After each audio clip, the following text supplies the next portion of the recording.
Story 1. My wife cheated on me right before my eyes, destroying our marriage. The consequences were inevitable. I often wonder if I'm the perfect husband. My job demands a lot from me, and there are times when I come home feeling a bit down. I might not be rolling in cash, but we manage to live comfortably. Our home is nice, we have 2 decent cars, my wife has a wardrobe full of stylish clothes, and our 8-year-old daughter Vanessa has plenty of expensive toys. At the end of the day, I see myself as a simple, hardworking man who deeply loves his family. Gloria and I have enjoyed almost 12 years of marital happiness. However, recently something seems off between us, a subtle shift that's hard to pinpoint. Gloria has been distant, showing an aloofness I've never seen before. She's been quick to find fault with me over small things, which isn't like her at all. I've tried talking to her about it, asking if something's bothering her that she's not telling me, but like many spouses, she brushes it off, blaming her behavior on tiredness or a tough day. Initially, I gave her space to sort through her troubles, but her detached attitude is starting to grate on my nerves. Besides, any married couple knows that problems with your spouse often spill over into the bedroom. I've always tried to keep our love life exciting and spontaneous. Being a romantic, I used to surprise Gloria with things like bringing home roses after work to set the mood. In the past, these gestures usually led to carnal moments later on. However, lately my efforts seem to be met with just a thank you and a quick kiss instead of appreciating them. It's like Gloria sees them as me trying to make up for something. For weeks now, Gloria hasn't shown any interest in closeness, and when I try to initiate, she either isn't in the mood or claims to have a headache. Even when she does agree, she's passive, leaving me to do all the work. As time goes on, I find myself pulling away mentally. I spend time with our daughter when I get home and try to avoid interacting with Gloria as much as possible, which only makes things worse. Feeling desperate, I've spent time at work trying to figure out what might have caused Gloria's behavior, but my introspection hasn't given me any answers. I've replayed countless scenarios in my head, trying to understand why Gloria is acting this way. The more I think about it, the more I can't shake the idea that she might be having an affair. I try to reassure myself that she'd never betray our marriage, but the thought won't go away. So I've started researching signs of infidelity, looking for any changes in behavior or routines. I haven't noticed any significant shifts, but most of my interactions with her are in the evenings. Who knows what she's like during the day? Still, some of the signs of infidelity seem uncomfortably familiar, especially her changed attitude towards me. I've thought about hiring a private investigator, but without concrete evidence, it feels premature and unjustified. All I have are suspicions, not enough to justify the expense of a PI, so I started investigating on my own. Trying small tactics like calling home during the day to check if Gloria was there, but the results were inconsistent. Taking matters into my own hands, I got an old surveillance camera to discreetly set up under the eaves of our garage. I connected it to a hidden tape unit behind some paint cans, hoping to monitor any unfamiliar cars approaching our home. However, after 2 weeks of surveillance, there were no signs of suspicious vehicles. Sometimes I saw Gloria leaving the house, only for her to later say she'd been home all day. However, her absences were brief, seeming too short for anything significant to happen, unless her potential lover was remarkably fast. These outings might have been just regular errands she didn't think were worth mentioning, hardly proof of an affair. As time went on, my suspicions remained despite no solid evidence. Gloria's mood worsened, and our carnal moments became rare, leaving me frustrated. With our 12th anniversary approaching, I saw a chance to inject some excitement into our marriage again. I suggested celebrating with a night out, something we hadn't done in ages. Perhaps dinner and dancing could reignite the spark between us. Eager to reconnect, we arranged for Vanessa to stay at my parents' house for the night, giving us freedom without time constraints. I booked a table at Gloria's favorite restaurant, Plato's Place. As we were seated, I hoped to bring back some of the magic from our earlier years, but Gloria seemed tense for reasons I couldn't figure out. Ordering a bottle of wine seemed to relax her, and our conversation regained its playful tone. After dinner, Gloria was eager to hit the dance floor. Though I suggested trying a new club, she wanted to go to our usual spot, a cozy venue with dim lighting and music for an older crowd. Given the atmosphere and music, it wasn't a hard choice. Dancing had always been something we enjoyed together, drawing us closer in the beginning. Finding a secluded table, we had a few drinks before hitting the dance floor with nostalgic flair. It felt like going back in time, both of us enjoying the moment. After dancing for nearly an hour, we took a break at our table. As I watched Gloria gracefully move across the floor, thoughts of closeness lingered. But my attention shifted when I noticed I wasn't the only one captivated by her presence. Across the room, an incredibly attractive man sat alone at a corner table, his eyes fixed on Gloria's every move. A twinge of concern shot through me as I witnessed what seemed like a brief interaction between them. Did they know each other? As Gloria disappeared into the restroom, I couldn't shake the feeling that the man's gaze lingered on me with a hint of smugness. Although we were in a dance club, I puzzled over why he was there. Solo until it occurred to me that, like Gloria, his companion was likely in the restroom. Keeping a close eye on the man while waiting for Gloria's return, I couldn't ignore the unsettling suspicion creeping back in. When Gloria asked for another glass of wine, I hesitated. The idea of her sitting alone while I went to the bar didn't sit well with me. Catching the attention of a bartender, I opted for quicker service despite feeling Gloria's disappointment. As the server approached, I had a sinking feeling that the evening was about to take a turn for the worse. It was a gut instinct I couldn't shake.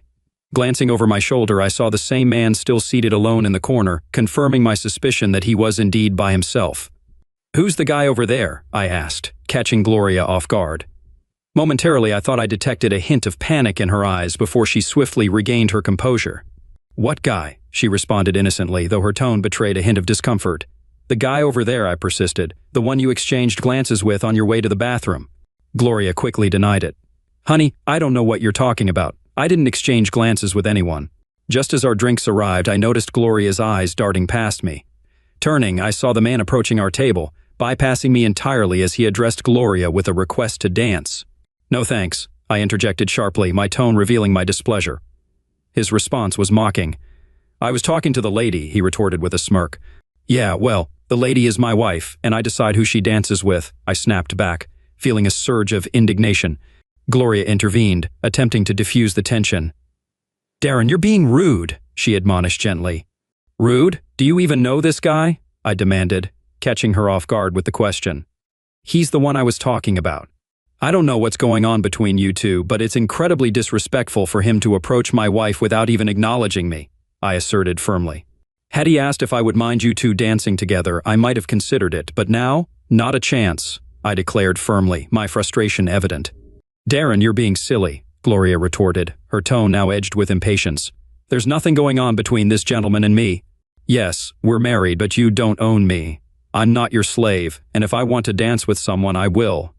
I couldn't believe my wife was speaking to me in such a disrespectful manner. It was a level of disrespect she had never shown before. Though I was seething with anger, I made a conscious effort to control my temper as she continued speaking. "Honey, I just want to have some fun," she said, her tone softening. "Gloria, it's our anniversary. I want to have fun too, but with you. Sitting here watching you dance with someone else is not my idea of fun, especially after I've asked you not to." "Dance with him," I responded, struggling to maintain composure. "Now you're right, I don't own you, and I can't stop you from dancing with him. But if you do, then you'd better get him to take you home too, because I'll be gone." After 12 years together, I could easily decipher Gloria's emotions from her expression. Despite her outward anger, I was surprised she couldn't detect the same emotions mirrored on my face. "Well, it's impolite to keep this gentleman waiting while we argue. I'm going to dance with him, and we'll discuss this later," she snapped, her words cutting through the tension.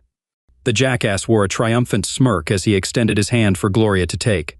She accepted, placing her hand in his as they made their way to the dance floor.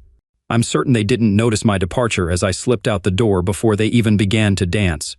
By the time my cell phone rang, I was already several blocks away. "Where the hell are you?" Gloria's voice sounded contrite through the phone. "I'm heading home to pack a bag," I responded curtly. There was a moment of silence. "What do you mean, pack a bag? Where are you going?" she questioned, her tone shifting to confusion. "I don't know yet, but I need to get away from you," I stated firmly. "I've reached my limit."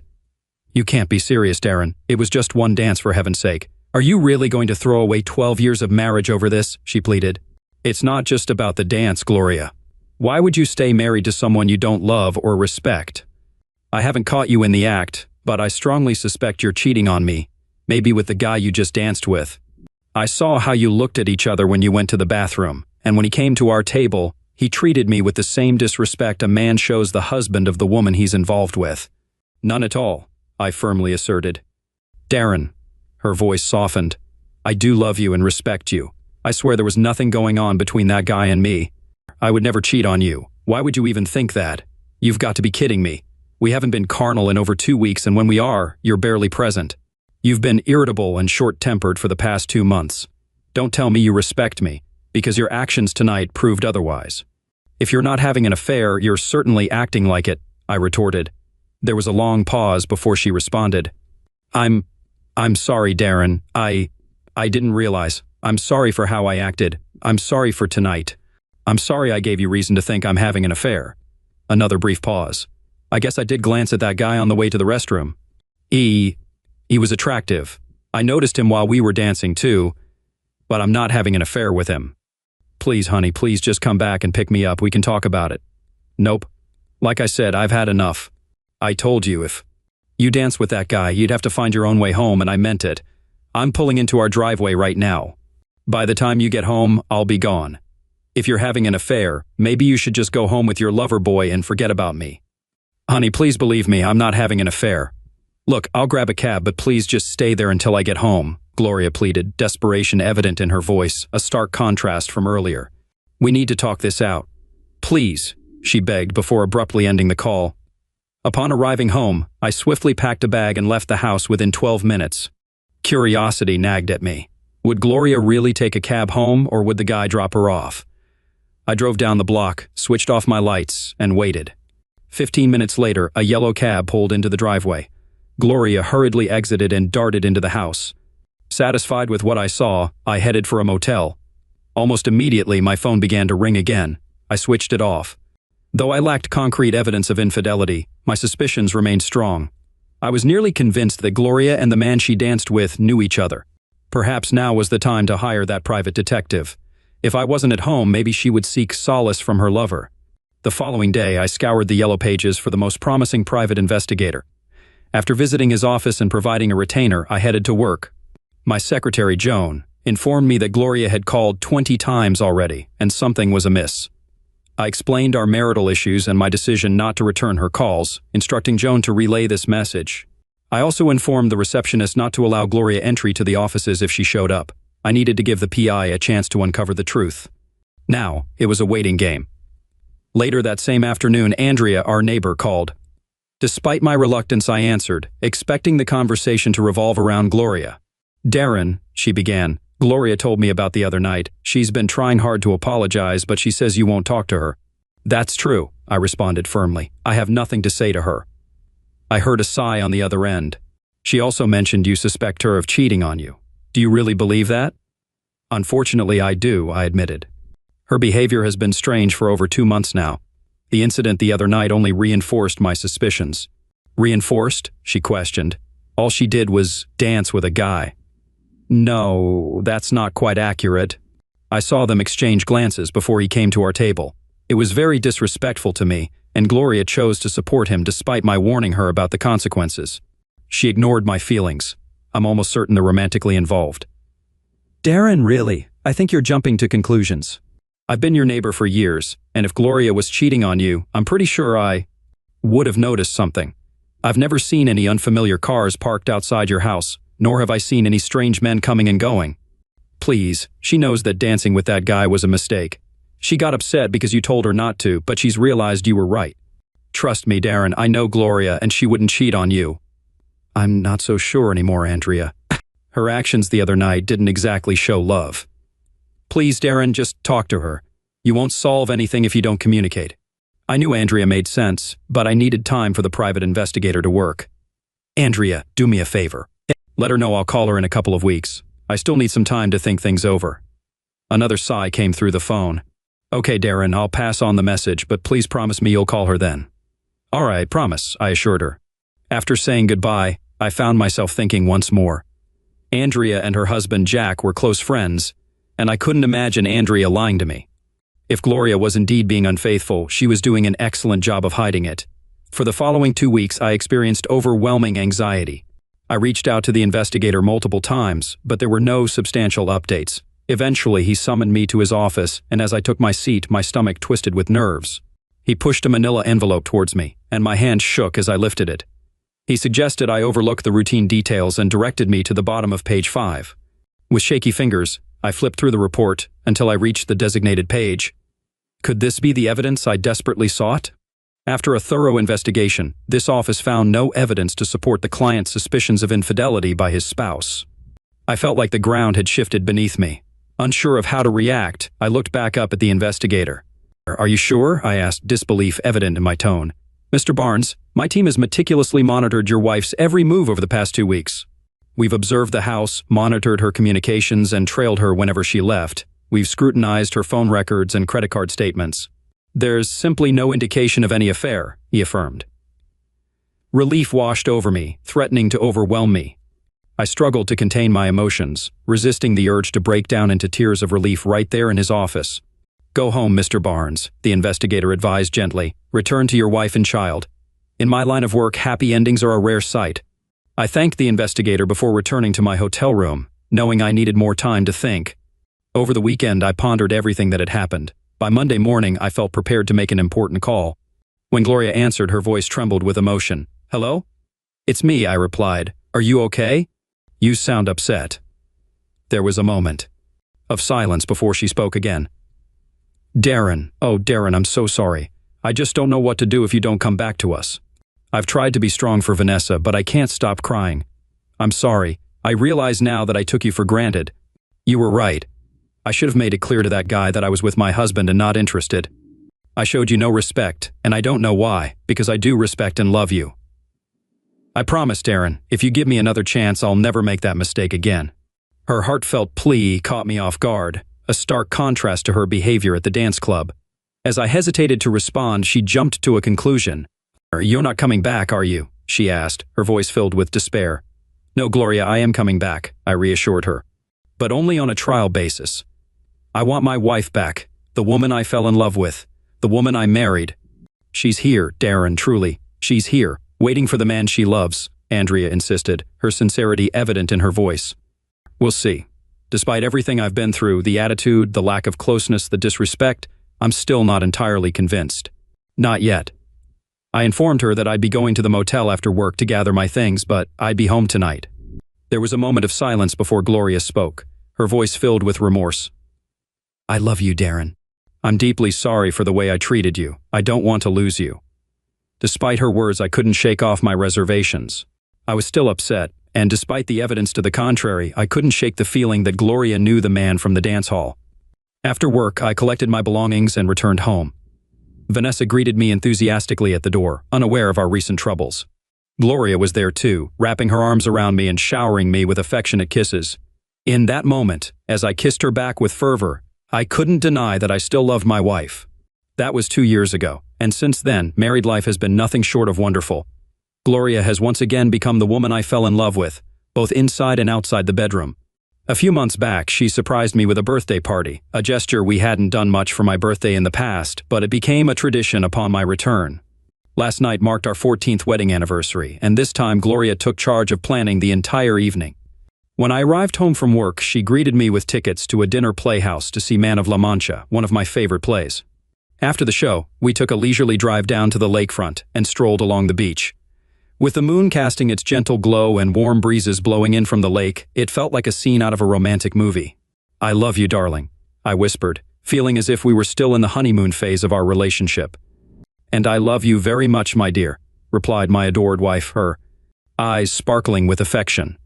Although spring had officially arrived a couple of weeks earlier according to the calendar, it wasn't until this particular day that Gloria could venture outside without her bulky winter coat.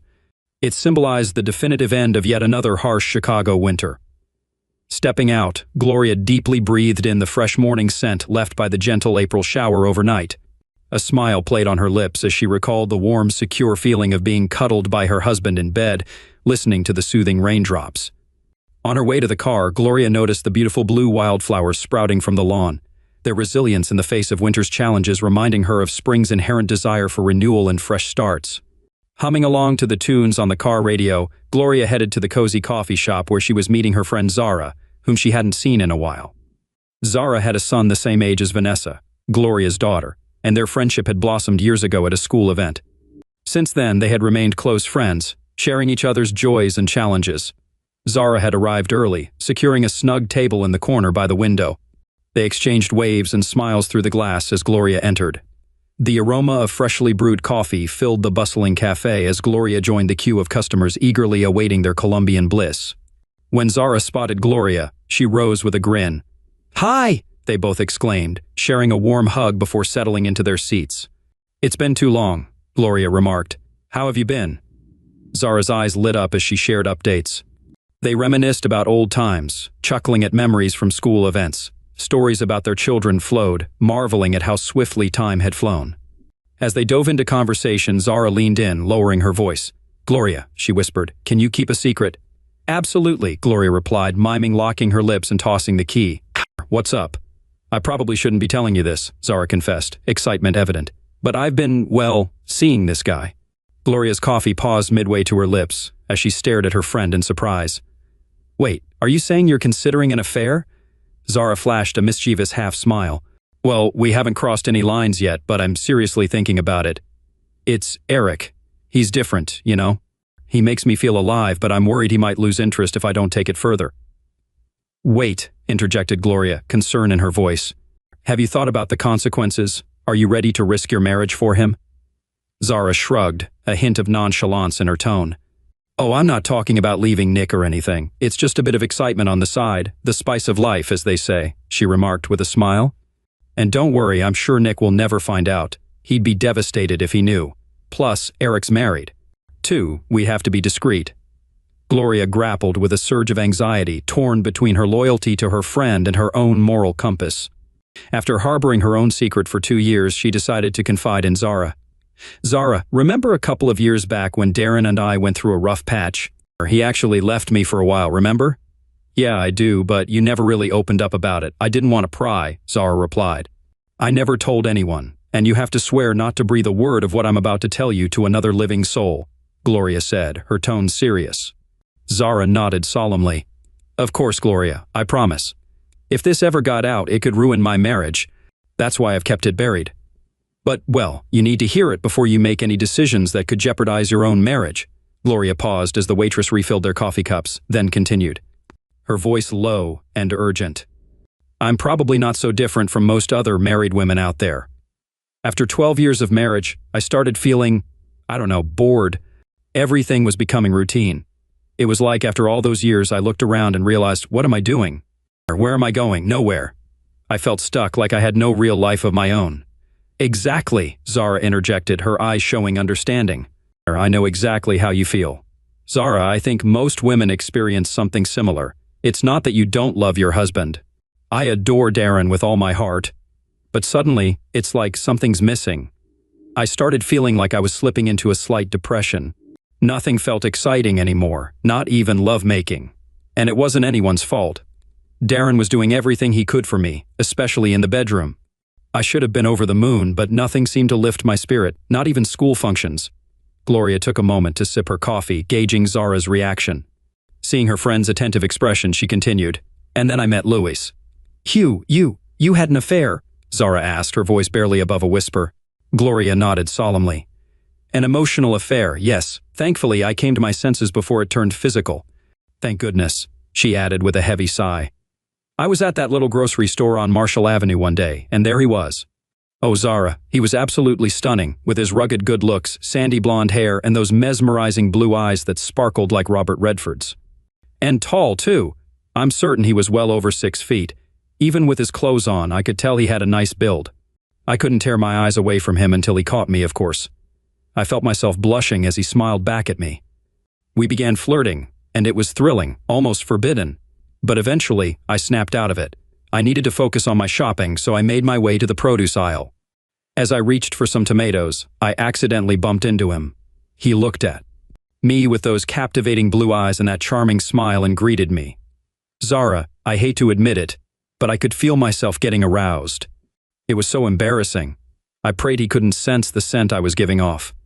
I must have been blushing profusely. He offered his hand for a shake and introduced himself. Despite seeing my wedding rings, he wasn't discouraged from trying to pursue me. It was flattering to think that a man like him could be interested in me. We conversed and laughed as we moved through the aisles collecting our groceries. At the checkout, he confidently gave me his number and proposed lunch for the following week. Zara listened intently to Gloria's narrative, finding it strangely familiar. I almost threw away his card as I left the store. I thought, sure, we'll have a passionate love affair and then my husband will catch us. But I didn't. What didn't you do? Zara inquired, intrigued. I didn't toss his card. I kept it in my purse. Wow. On the way home, all I could think about was Louis. Darren arrived while I was putting away the groceries. I already felt guilty, so I snapped at him when he tried to help. It was like some unconscious defense mechanism. Poor Darren just asked if something was wrong. Oh my God, what did you tell him? I lied, naturally. I said I was just a little tired from shopping. Truthfully, I was secretly ecstatic. Anyway, Gloria continued, I knew I shouldn't call him. It was wrong. I also knew I was feeling vulnerable. I kept telling myself no, but I couldn't resist. I found one of the last payphones in the city and dialed the number on his card. We agreed to meet for lunch the next day. With anticipation, Zara waited for Gloria to take another sip of coffee before proceeding. Zara, as we headed to the restaurant, my emotions were all over the place. I felt a mix of terror, excitement, and intense desire. At one point, Louis reached across the table and held my hand. I felt a strong urge to be carnal with him, but guilt, or maybe fear, stopped me. Nonetheless, I couldn't act on it. But Louis persisted. He subtly belittled Darren, making me question our relationship. Foolishly, I fell for it, finding myself resenting my own husband. Before I knew it, Louis had cleverly manipulated me into thinking Darren didn't appreciate me. Your situation sounds so similar, Gloria, Zara commented. That's why I'm telling you this, Zara. I want you to realize what you might be getting into. Has your guy mentioned Nick yet? Not much, Zara replied, pausing. Well, he's asked a few questions like, does your husband realize how lucky he is? Stuff like that. I understand, Gloria nodded knowingly. And now you're starting to wonder, right? Well, Zara, it's amazing how things can go unnoticed. When Darren left, he mentioned I'd been distant for over 2 months. I hadn't even realized. Same with our closeness, I couldn't feel passion. With someone I felt was taking me for granted. As Gloria recounted her experience, she saw realization dawn in Zara's eyes. Think about it, Zara. What kind of man would have an affair with a married woman? Can you imagine Nick doing that? Nick? No way, he wouldn't do that, Zara firmly replied. Exactly, so why put your marriage at risk for someone like that? Gloria posed the question pointedly. As Zara pondered Gloria's words, Gloria continued her story. Anyway, we met for lunch again the next week, and with each meeting it became harder to stay faithful to Darren. By our third lunch, he nearly convinced me to go back to his place. I sensed his frustration with my excuses, and I knew if we met for lunch once more, we'd end up in bed together. As we left the restaurant after our third lunch, I casually mentioned needing a new dress because Darren had planned a special anniversary outing. I hinted that we might go to a dance club we used to enjoy, reminiscing about our past fun there. Lou saw an opportunity and seized it. He insisted on joining us at the club, saying he'd dance with me. I cautioned him, reminding him it was our anniversary and dancing with someone else might upset Darren. But Louis, in his arrogance, dismissed my concerns, claiming it would teach Darren a lesson. He wanted to show Darren that other men desired me, thinking it would make Darren appreciate me more. Oh my, Gloria, he really showed up at Dee's? Zara asked, astonished. Gloria took a sip of her coffee before replying. He did indeed. I spotted him as soon as we arrived. Naturally, I ignored him. Darren and I were having a good time until Louis approached asking me to dance. Oh my goodness, Zara gasped, shocked. Yep. And to make matters worse, he completely disregarded Darren, even being rude to him. Naturally, Darren was offended and gave me an ultimatum, saying I couldn't dance with Louis. You know how stubborn I can be, Gloria said. I got upset and insisted on dancing with him anyway. Darren warned me he wouldn't be there when we finished, but who takes such threats seriously, right? Zara observed Gloria's eyes welling with emotion as she continued. As we hit the dance floor, I confronted Louis about his behavior toward Darren. I asked why he had to be so disrespectful, to which he replied that he wanted to put Darren in his place. That just made me angrier.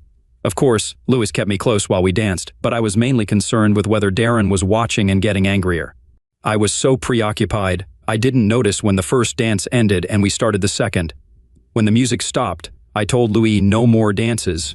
I said I was going to spend the rest of the evening with my husband. As I headed back to our table, I saw Louis trailing behind me. I demanded to know what he thought he was doing, and he said he wanted to apologize to Darren. When we got back, Darren was gone. Louis sat down and casually mentioned he'd wait with me until Darren returned. I had a sinking feeling he had no intention of apologizing. Instead, he seemed bent on stirring up trouble between Darren and me. Why would he do that? Zara asked, puzzled. What would he gain from it? I wondered the same, Gloria replied, guessing. He hadn't succeeded in seducing me, so he tried to create discord between Darren and me instead. He probably hoped I'd turn to him for comfort, expecting we'd end up together before the night was over. I assumed Darren had gone to the restroom. I urged Louis to return to his table, but he hesitated. When the waitress approached, he took the chance to order drinks. It was then she asked if we wanted to start another tab. I was stunned. Darren had already paid the bill before leaving. With Zara, it felt like I was witnessing my entire married life unravel. I couldn't fathom he'd left me like that. Gloria's anguish was palpable as she recounted her tale, and Zara couldn't help but feel her friend's pain. Emotions swirled within Zara, and soon a solitary tear trickled down her cheek. "You don't have to tell me all this, Gloria," Zara said, her voice thick with empathy. "You're upset. Maybe we should pause." "No, I need to tell you everything, Zara," Gloria insisted, her resolve clear. "You need the full picture. It's crucial." She paused, gathering herself. "So, where was I?" "Right." I immediately dialed Darren, asking him to return and pick me up. That's when he dropped the bombshell. He suspected I was having an affair, possibly with Louis. He said he was considering packing a bag and leaving, uncertain if he'd come back. Gloria reached for a napkin, wiping away tears that welled in her eyes. "It hit me like a ton of bricks, Zar," she continued. It was like a sudden realization.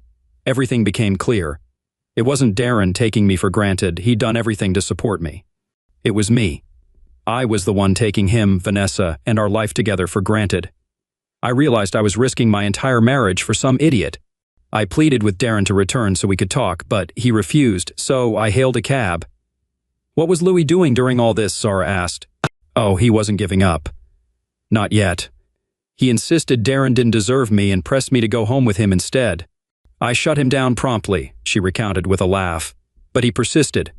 He followed me outside and made advances as the cab arrived. I didn't hesitate to give him a knee to the groin. Doubled over in pain, I warned further contact would lead to a closeness intimidation lawsuit." Zara reached out, gripping her friend's hand as Gloria brushed away more tears. By the time I got home, Darren was gone. I tried calling, but his phone was off. Zara, I was terrified. I could see my marriage crumbling before my eyes. Everything we built, our whole family, seemed on the brink of collapse. I've never been so scared. The next day, I tried reaching him at work, but he refused to talk. His secretary said he'd instructed her not to see me if I came by. Feeling desperate, I turned to Andrea, my neighbor. Given Darren's good relationship with her and her husband, I hoped she might convince him to talk to me. Surprisingly, he did speak to her, but only to express the need for time to think and a promise to contact me in a couple of weeks. Understanding that pressuring him would backfire, I opted to grant him the space he requested. Those 2 weeks were agonizing. Whenever Vanessa was around, I forced a facade of strength, telling her that Daddy was away. But in private, tears flowed freely. I feared I had irreversibly damaged our bond. Gloria paused, her voice thick with emotion. "I'm sorry," she said to Zara, wiping tears. "It's still hard to discuss even now." Taking a deep breath, she resumed her narrative. "As I was saying, Darren finally called and said he was coming home. Zara, I was on the brink of losing everything. And let me tell you, it made me realize the worth of what I had and how incredibly lucky I was. Ultimately, Zara, love must triumph over desire. I love Darren, and he loves me. In my view, no man is worth risking that for." "Wow," Zara responded thoughtfully. "You're absolutely right. I can't imagine what I would do if my husband left me. Did you ever confess the truth to Darren?" "Are you kidding? After nearly losing him, I couldn't risk a repeat. Zara, I live in constant fear of him uncovering the truth. But since he returned home, I've worked hard to be the best wife I can be. I no longer take him or our marriage for granted. Every day I count my blessings and express my gratitude to Darren with all my heart. I can only hope it's enough if he ever does learn the truth." Zara squeezed Gloria's hand reassuringly. "I'm so thankful you shared your story with me, Gloria. You've saved me from a huge mistake." "Thank you." The two friends talked a bit longer, then tentatively set their next meeting before saying goodbye. Gloria felt a sense of fulfillment, knowing she had just steered her friend away from a disastrous choice. She made it home just in time to welcome her daughter with a kiss and a snack after school. Vanessa is growing up so fast, she reflected. She'll be 10 soon. Where does the time go? When Darren returned from work, Gloria greeted her husband with warm hugs and kisses. Until that day, she had never brought up the topic of their challenging period in their marriage. Talking to Zara reminded her of the wonderful life she and Darren had built together. Later that night, with Darren peacefully sleeping beside her, Gloria turned on her side and propped herself up on her elbow. She studied the lines on his face, each representing the passage of time and cherished memories. With gentle fingers, she traced a few of the newer lines, feeling affection and admiration for the man beside her. Softly, Gloria kissed him.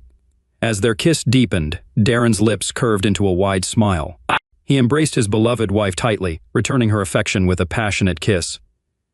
"I thought you were asleep," Gloria whispered. "Actually, I was thinking about what to get Vanessa for her birthday," he replied. "Do you know what she really needs?"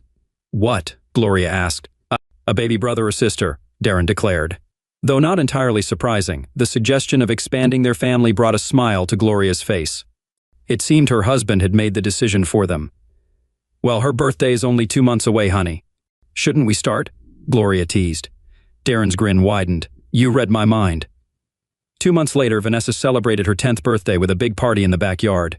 Mom and Dad invited all her friends, making sure there was plenty of ice cream and cake for everyone.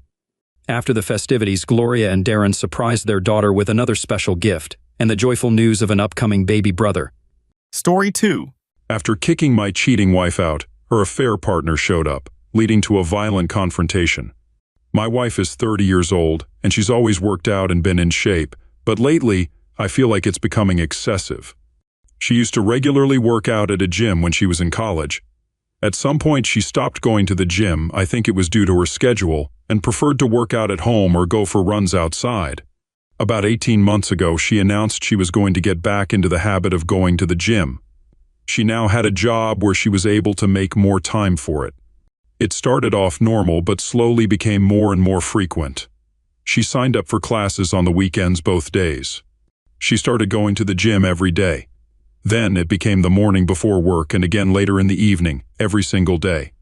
If she's stressed, she goes to the gym.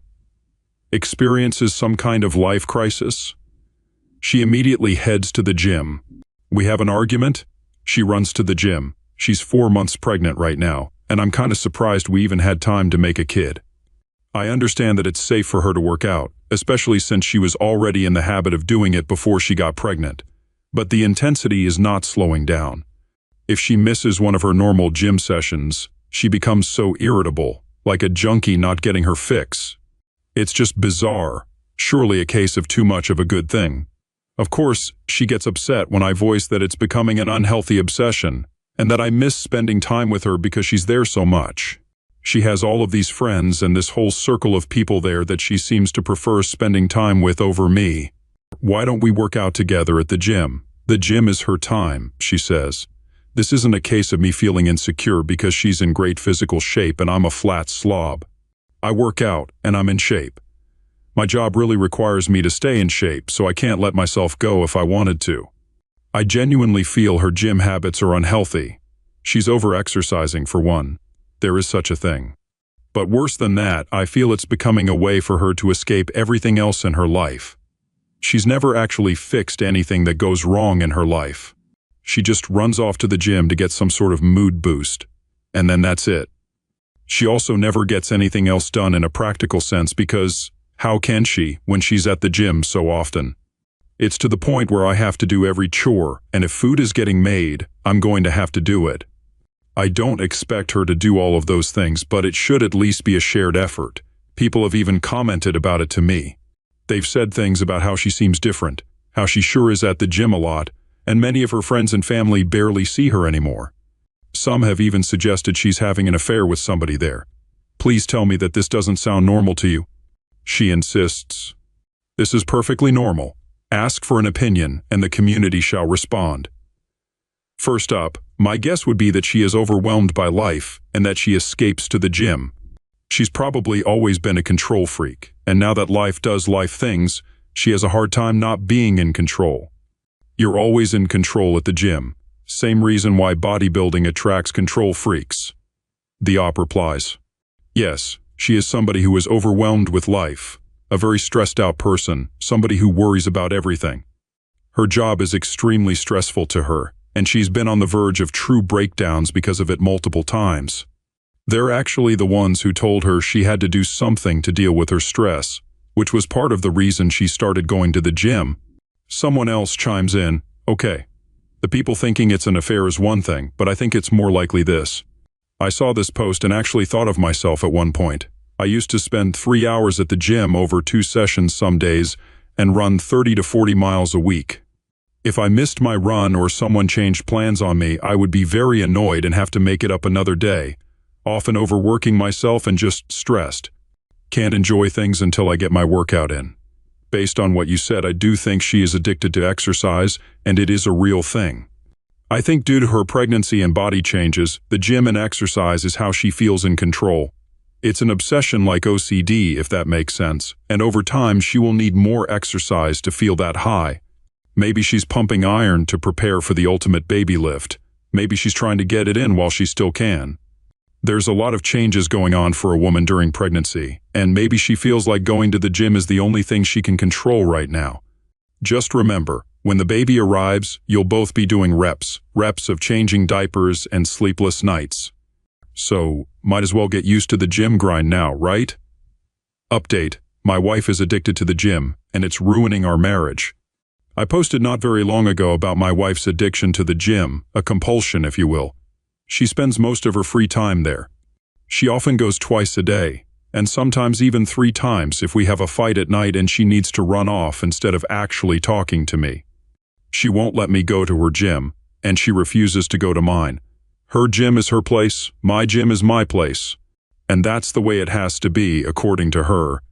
I'd love to have her come along with me. I've invited her multiple times. She's about 18 weeks pregnant right now. This is our first baby. She worked out like crazy prior to the pregnancy, and she continues to just as hard now. I sure didn't think she was cheating on me. People suggested it in the last thread, and I laughed. You can tell she's at the gym a lot. She's in great shape, so she's obviously going there.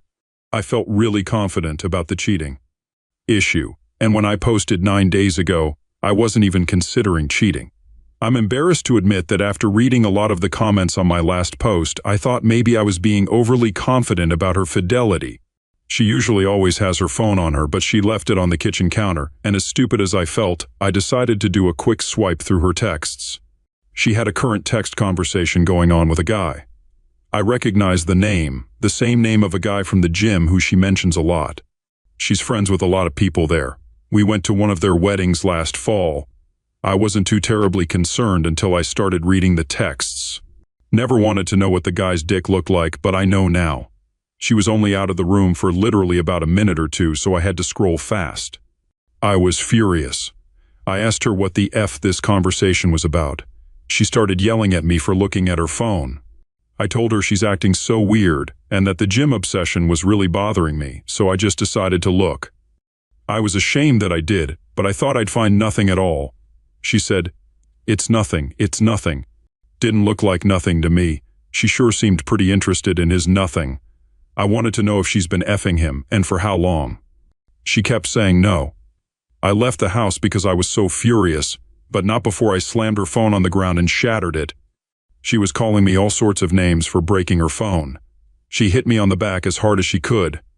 I left and went to my brother's house. My brother and sister-in-law were shocked, although my sister-in-law was one of the most vocal ones about my wife's gym obsession being weird and bringing it up to me constantly. I went home, and she was in bed crying.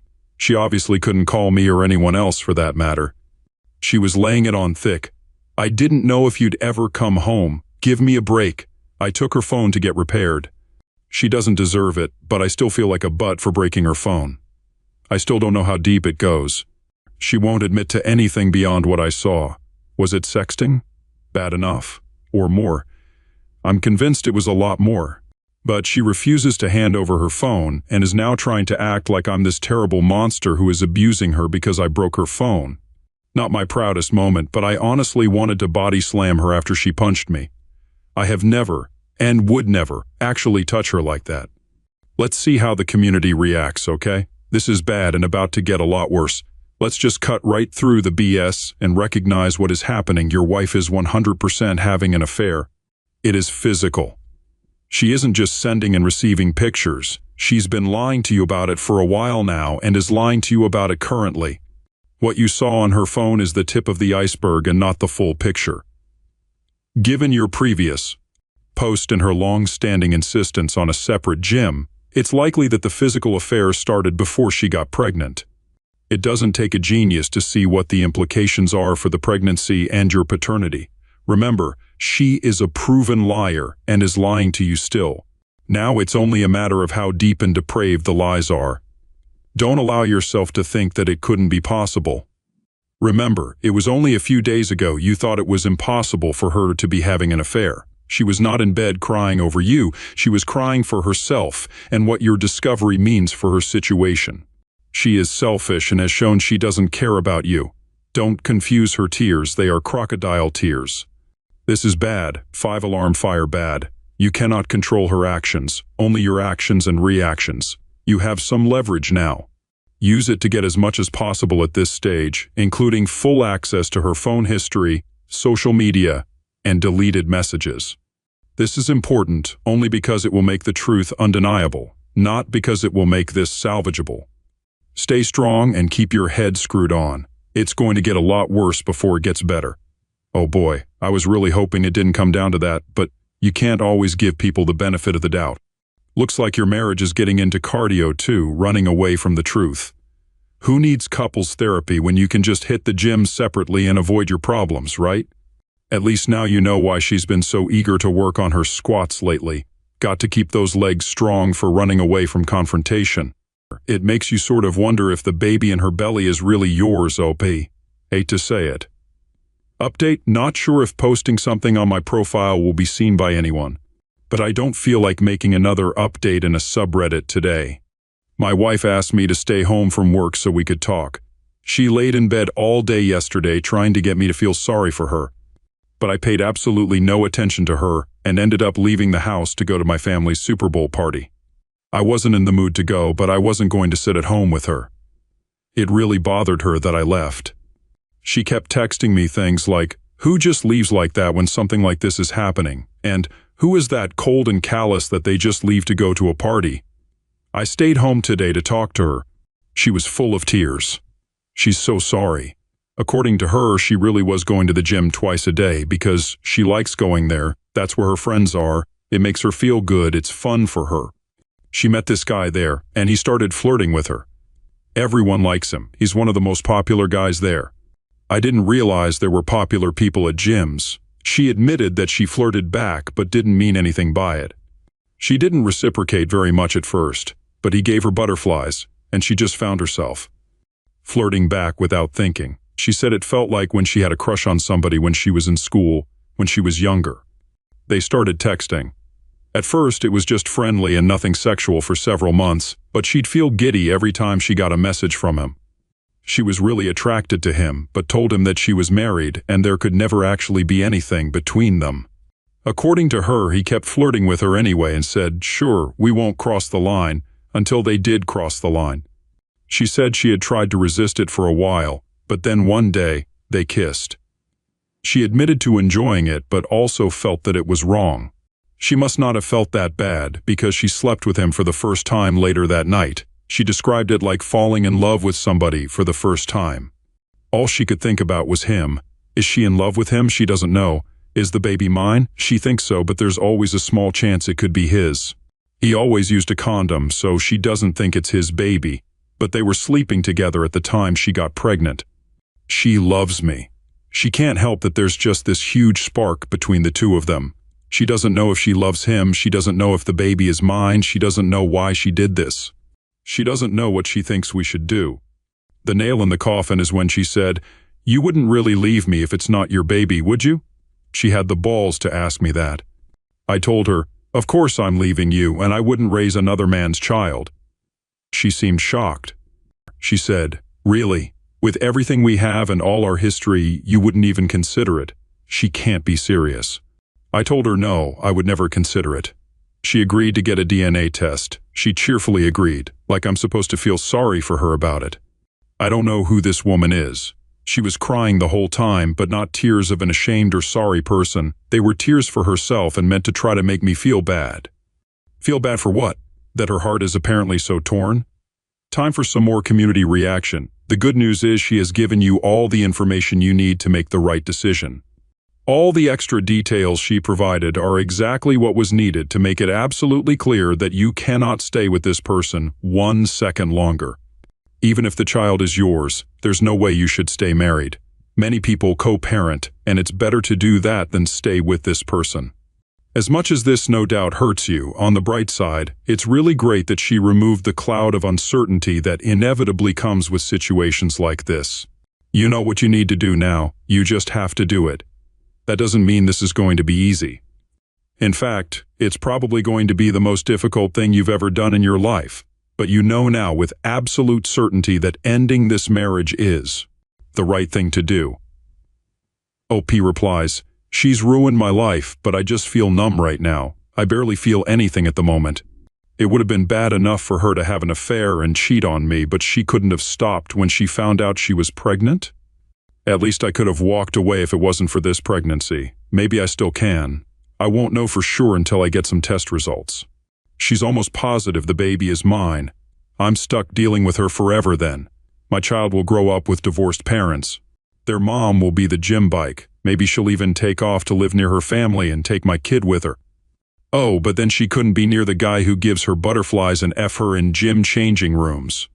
The thrill, the excitement. How can I even blame her? She's ruined fatherhood for me, whether this is my kid or not. If by some chance this isn't my baby and I'm able to completely break free, how will I not think of this one day when I start a family? I was so happy to have this baby with her. I was really excited, even though we hadn't planned for it. Right now, we have names picked out. I've been there for everything, and now she does this to me. Not only me, but this poor kid, regardless of who their father is. Yikes. I'm sorry, OP. Take some time to process this circus of events. It's like a twisted game of guess who's the daddy. It's a tough hand you've been dealt. Obviously, she's not sorry she's been cheating on you. She's just sorry she got caught. It's all fun and games until you get knocked up by an affair partner. She had no intention of ever telling you it possibly wasn't yours either, OP. I hope you know that. She just didn't want to be pregnant and alone. Update: my wife is moving in with her affair partner. They're in love. My life has been reduced to a trashy daytime talk show. The woman who was once my wife, who I considered a classy woman, has turned into complete trailer trash. Today, she announced that she's moving in with her affair partner from the gym. She's pregnant. It might be his kid. It might be mine. She's too embarrassed to get blood drawn for a paternity test. She spent about a week trying to get my attention, to get me to talk to her, to get me to beg her to be mine. I didn't fall for any of it. I've largely been ignoring her, and when we have to speak, I keep it very brief. We've been living together this whole time, but I'm in a different room now and functioning separately from her in all ways. So her pouting and trying to get me to pay attention to her and give her a gold star for not going to the gym for 5 days in a row didn't work. Today, she texted me to say she's moving in with him. Somehow, I still care about this person. I've already met with a lawyer, though. I can care about her as a human being and possibly the mother of my child without being married to her. Still, it stung to hear her say she was going to be with him. I told her it wasn't a smart move to leave the house. I've even told her she should probably meet with a lawyer. She doesn't care about anything I have to say. I don't think she needs to move in with anybody. I actually feel bad for her that she can't just be on her own. I asked her if he actually knew she was pregnant and wanted to know what story she's been telling him this whole time. She said he knows, and he doesn't care if it's my baby. He loves her and wants to be with her. Bizarre. You can't find anyone else? Somebody who isn't a married, pregnant woman? Why would you take that on? It doesn't make sense to me. He's scum, but he's good-looking scum who apparently is gainfully employed and owns his own home, so you can't tell me that my married, pregnant wife is your only option here. I just can't imagine being a single guy like that and wanting to put up with this baggage. I could have other options. And if this really is my baby, then what? They'll live with my wife and this weasel 50% of the time? I don't know how my life turned into this mess, and she thinks it's embarrassing to have to go get blood drawn. Update: my wife has agreed to a paternity test. My wife moved in with her affair partner last weekend. She didn't take very much at all. Most of her stuff is still in this house. I still get the feeling she was just waiting for me to beg her to come home, but I didn't reach out to her at all after she left. It was a strange mixture of relief, anger, and sadness. I don't think I ate at all until last night, just never felt hungry. Drank a little too much, but I'm fine. I'm posting this update because I've received a ton of messages from people, and honestly, it's emotionally draining to respond to each one and to have to type the same stuff out. I just don't feel like talking about her that much. So, this morning, she texted me to say her affair partner wants to get a DNA test done, so she's going to do it. Look at that. Didn't matter when I wanted one, but now that he has requested it, she suddenly thinks it's a great idea. She asked if I wanted to submit a sample because it'll be cheaper to have two dads tested as part of one package. I don't even care about the cost at this point. I just want an answer. I don't have to see or interact with them at all. I just have to make my own appointment with a lab to get my cheek swabbed. So this Saturday, I'm going to do that, and we should have the results within a week. I'll take what I can get at this point, because it's better than her dragging this out for another 20 weeks. So that's it. I'm fine. I'm going to work every day trying to function, just feel stuck in limbo. I miss her, honestly. I hate that she's there with him. It makes me sick. Part of me does want to beg her to come home. It'll be even worse if I find out that it's my baby and she's there with him. Unless he drops her at that news, I won't let myself beg her. I won't play any of those games with her. The community has some thoughts, so this morning she texted me to say her affair partner wants to get a DNA test done, so she's going to do it. I guarantee you that the affair partner agreed to move her in and have a relationship because she told him that he was the dad. Now, after she's moved in and they've had some level of conversation beyond the quickies in the locker rooms, he's realized that you may be the dad. So he wants the DNA test to confirm he's the father before doing anything else. I guarantee you that if it comes back that you are the dad, he'll send her packing. If I were you, I'd have the divorce pleading already filed and have changed the locks on the doors. She moved out on her own accord. It's no longer her home. While a divorce may not be finalized prior to her giving birth, you can certainly get through 99.999% of the process before then. I know you don't want to, but she should also tell her parents that she's moved out of the house and is now living with her boyfriend, baby daddy, and if they need to reach her, they should call her there and not at your house. OP replies, I'm positive that's the case too, and if it's my baby and he kicks her out, what do I do? I know I'll let her come back here, not to remain married, but if she's carrying my baby, I can't let her be homeless. Trying not to think about all of the what-ifs and just take it one day at a time, but it's easier said than done. It's wild how you've been living with her up until then. Seriously though, your wife's sudden relocation to the love shack with her gym buddy is like something straight out of a reality TV show. Kudos to you for keeping your cool while living under the same roof as a soon-to-be ex-trailer park queen. It's like you were starring in your very own episode of Living with the Enemy. But hey, now that she's flown the coop, you can finally reclaim your space and sanity. It's definitely a tough situation to be in. I guess you're sort of in limbo until you find out if you're the daddy. I suppose the affair partner is in the same situation. He's just taking care of her until he knows for sure that it's his kid or not. Either way, I'm thinking the affair partner is the type of guy who won't hesitate to cut her loose either way. Final update on my wife's affair and pregnancy. This got deleted from the surviving infidelity sub, presumably because of the mention of punching somebody. My wife has been having an affair with a guy she met at the gym for at least nearly a year. She's around 22 weeks pregnant right now. She was somewhere around 17 weeks when I discovered she was cheating. She maintained that she was positive I was the father, but then refused to get a paternity test done to ease my mind. We recently had a paternity test done at the request of her affair partner, and it proves the baby is mine. It's been very mixed emotions for me, very up and down. Originally, I thought I just wanted to be completely done with her and not have any lifelong ties in the form of a full-blown human being we shared, but I was sort of happy or relieved when I got the results. I'd already had it in my mind that I was going to be a father for months before I found out she was cheating. Sometimes I just have moments where I can't believe this is my life, that this is the situation that my kid will be born into, and I hate her for it. She's still living with him. All of her belongings are still here in our house. I refuse to do the work of packing everything up for her. She doesn't seem concerned about taking any of her things beyond the essentials. After we got the news that I'm the baby's father, she texted me to say she's glad that I'm the father and that she knows I'll be a great dad.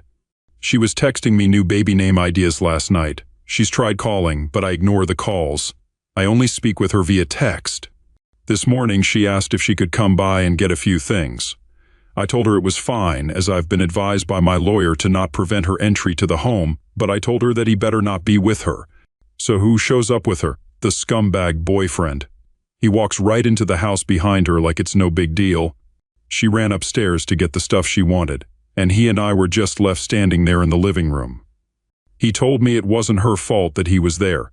She told him I didn't want him to come, but he forced his way along. He wanted to talk to me, supposedly to tell me he understands how I must be feeling. No, you don't know. He told me he knows I probably don't believe him, but he genuinely loves her and knew he probably wasn't the father. He accepts it, and then tried to assure me he won't try to take my place with the baby and hopes we can just get along since we're both going to be in her life now. He promises that she's fine, he's looking after her. I told him that I couldn't for the life of me imagine what he wanted with a pregnant woman who is having another man's child, that I found it weird. Then I told him if he didn't get out of my house, I'd punch him. I went upstairs and she was trying to find some things in the bathroom. I asked her why she brought him along and told her I find it really strange that he still wants to be with her now that he knows he has nothing to do with this baby, and that I refuse to let him have anything to do with my child. She said he talked her into coming, and she's sorry and never meant for any of this to happen, but she's in love with him now. He is supposedly what 30-year-old her is looking for, not me. She's setting up a nursery in his house, and I can set one up at my house. She has no intention of trying to get full custody or anything like that. She doesn't want to keep me from being involved in my child's life. How generous of her. She went back downstairs and I followed her, and he was still standing there in the living room. I just walked up to him and punched him. He stumbled back and fell into the table. She yelled, "What the F?" and ran over to him. I don't even care at this point, as if he's going to call the cops. He deserved it, and it wouldn't have happened had he just left like I told him to. Several hours later, she texted me to say she was sorry about today. He really meant what he said, and he's actually a good guy and he cares about her and respects me. What the F, he respects me? He was screwing my wife in the gym locker room. I was like, "You can't be serious." She said, "Fine, I'm trying to have a mature conversation about this. I can't help that we fell in love. Believe it or not, I'm not trying to hurt you, and I want everything to be amicable. This guy stole my wife and he's stealing my kid too. Sure, I'm the actual father, but now they're setting up a nursery together in his house. I've tried not to feel jealous or sad. I've tried to maintain the thought that he's the trash man who picked up my garbage. Sometimes I feel that way, but the truth is that I loved her and still love her. I don't want to stay married to her on principle alone, but this is devastating to me. The paternity test results, drum roll please, and the verdict is, you are the father. Don't even get me started on the audacity of her bringing her side piece into your house like it's a casual meet and greet. Talk about adding insult to injury. It's clear that everything that came out of his mouth is BS. I feel so terrible for you, Opie. You've got a long road ahead, and the last thing you want is to navigate this mess without a seasoned legal expert by your side. So do yourself a favor and pick up the phone because it's time to call in the big guns. Trust me, you'll thank me later when you're not drowning in legal paperwork and regret. What would you do? Share your thoughts with us in the comments below, and thank you for joining us today. Story 3. Let's start with D-Day in the spring of 2017, when my wife and I were around 30 years old and had been together since our college days. We also had a child in elementary school. Initially, I suspected my wife of having an affair, but when I expressed my concerns, she immediately denied it. Over time, my fears were confirmed, and I confronted her with evidence. Despite her persistent denial, she eventually confessed, crying and asking for forgiveness. At that point, I felt like demanding her immediate departure and starting the divorce process. It's crucial to share how the events leading to the revelation of her infidelity unfolded. Even though it didn't involve physical closeness, plans for an unfaithful meeting were already in place. A few months before that crucial day, I noticed my wife using her phone more cautiously. She would turn away when using it and quickly put it away when I entered the room. She even took it to the bath or shower, which seemed strange, but I didn't think much of it at first. One incident caught my attention. We used to freely share our phones, but the day I wanted her number to find a new restaurant, something seemed off. I suggested going to a new restaurant, but my phone was charging. Curiosity got the better of me, and I asked for her phone number. When she asked why, I explained, but she held onto her phone while showing me the menu. This, along with other behaviors, raised my suspicions. After pondering for days, I finally asked her directly if something was going on with someone else. She reassured me, citing a friend's personal issue and the need for privacy. Despite her reassurances, an uneasy feeling persisted. Despite my efforts, the discomfort lingered, suggesting more to the situation. The suspicious behavior appeared to stop, or so I thought. Then a significant incident occurred, further confirming my suspicions. Approaching this delicately, one afternoon during an unfaithful moment, she reached for her phone, expressing a desire to record the process on video. This was unusual as she usually felt insecure around cameras. Curiosity got the better of me, and I asked about the purpose. A little embarrassed, she said she wanted to observe herself. Seeing this new adventurous side, I agreed. She set up a camera, filming herself on a selfie camera, capturing every detail of her intense engagement. I was pleasantly surprised by her active participation, as she usually did this only at my request. But this time she readily agreed without taking her eyes off the camera, radiating captivating enthusiasm. The handsome sounds she made added to the intensity of the situation and captivated me. When the performance reached its peak, she went further, showcasing the achievement in front of the camera. I regret acknowledging the future importance of this video, but it's definitely significant.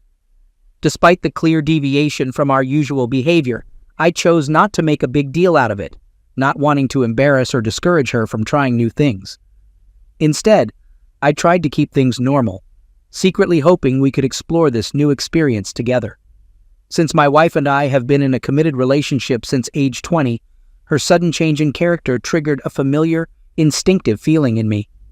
A few weeks after the video incident, I decided to check her phone for suspicious messages or photos, but found nothing unusual. Later, I remembered we used the backup function together, saving pictures automatically to Google Photos. Realizing this, I logged into my laptop using her credentials for further investigation. When checking her email, everything seemed normal until I found a large collection of candid photos and videos taken by her about 4 months ago. They weren't meant for me, and she had deleted them from her phone, but forgot to delete them from the backup. Curiosity got the best of me, and I decided to continue searching by opening the video camera on her phone and scrolling through the discovered content before talking to her. I chose to rewrite this material in case she remembers and erases it. I kept this information for several days, trying to handle it with understanding and considering possible explanations for its presence. At that time, OnlyFans wasn't popular, so I initially thought she might post explicit materials online, but that would be out of character for her. I emphasized that she's always been reserved. I couldn't imagine how this could be explained other than a romantic relationship with someone else. Again, I expressed my suspicions to her, mentioning something was off, but refrained from revealing the facts I discovered, hoping for an explanation that would dispel my doubts. In response, she seemed slightly offended, reminding us that we already discussed this issue and denying any relationship with another man. There was no admission of guilt. I asked her again if she needed to share something or speak out, and again she refused. Before this conversation, I got access to her Google account again, so I presented her with all the information I gathered and demanded an explanation about the contents of her Google account. Her initial reaction was surprised, but she quickly composed herself. She accused me of ruining an unexpected anniversary gift she had planned for me. Knowing that we both travel a lot, she wanted to give me something interesting for our time apart, but I remained skeptical and decided to play a bluff.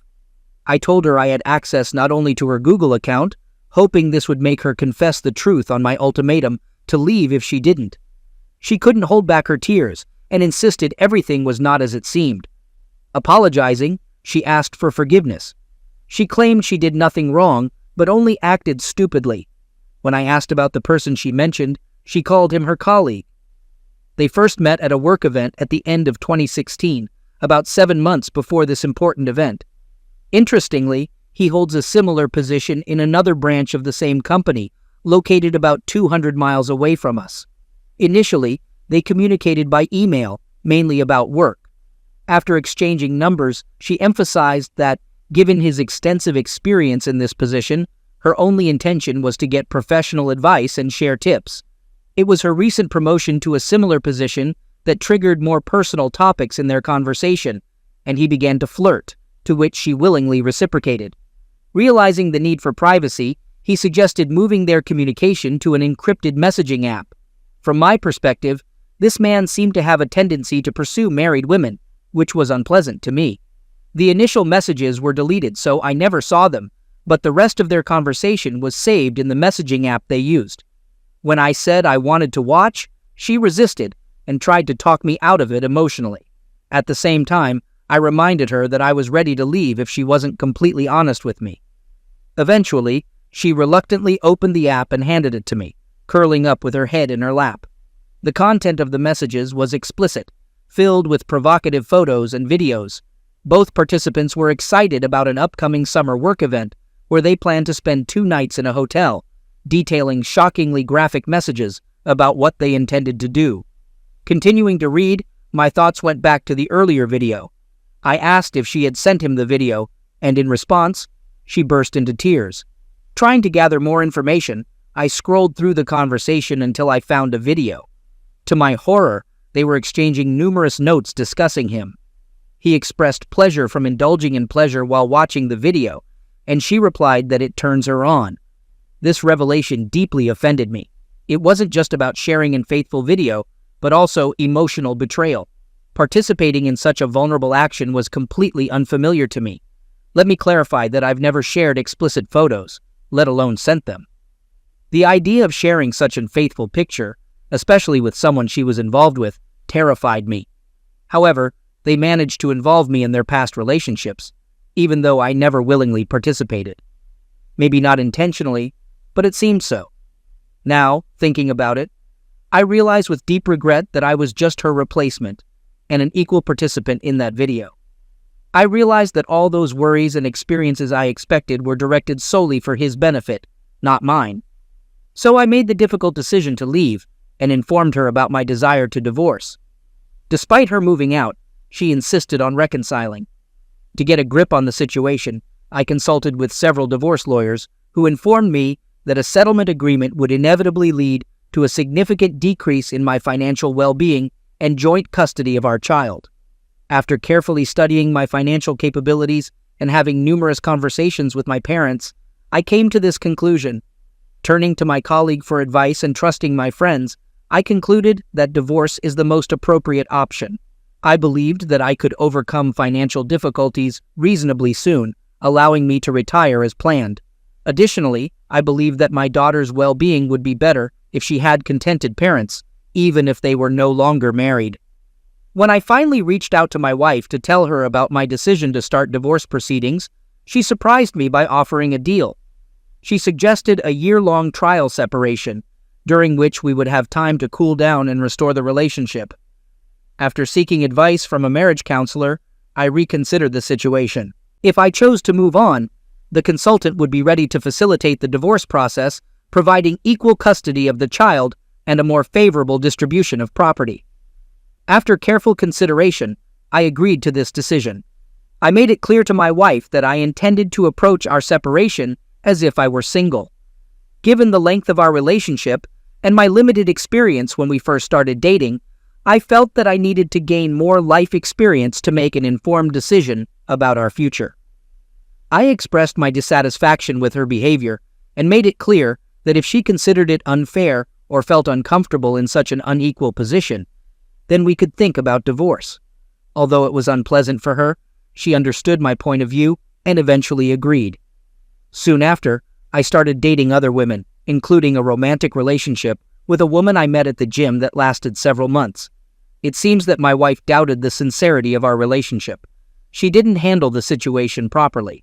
During our first marriage consultation, we introduced ourselves and discussed our circumstances. The marriage counselor asked about my dating status, to which I replied affirmatively.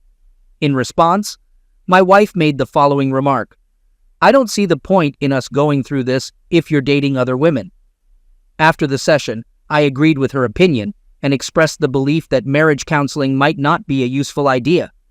She subsequently apologized and retracted her words.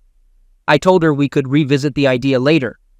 Over the next few months, she periodically, often late at night, sent me messages asking why I had treated her this way and whether I had not punished her properly.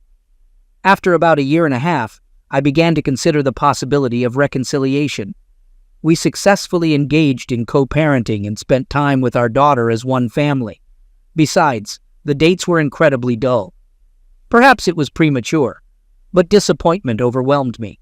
After numerous dates and even second and third dates, I realized that I couldn't imagine anything more than casual relationships with the women I dated.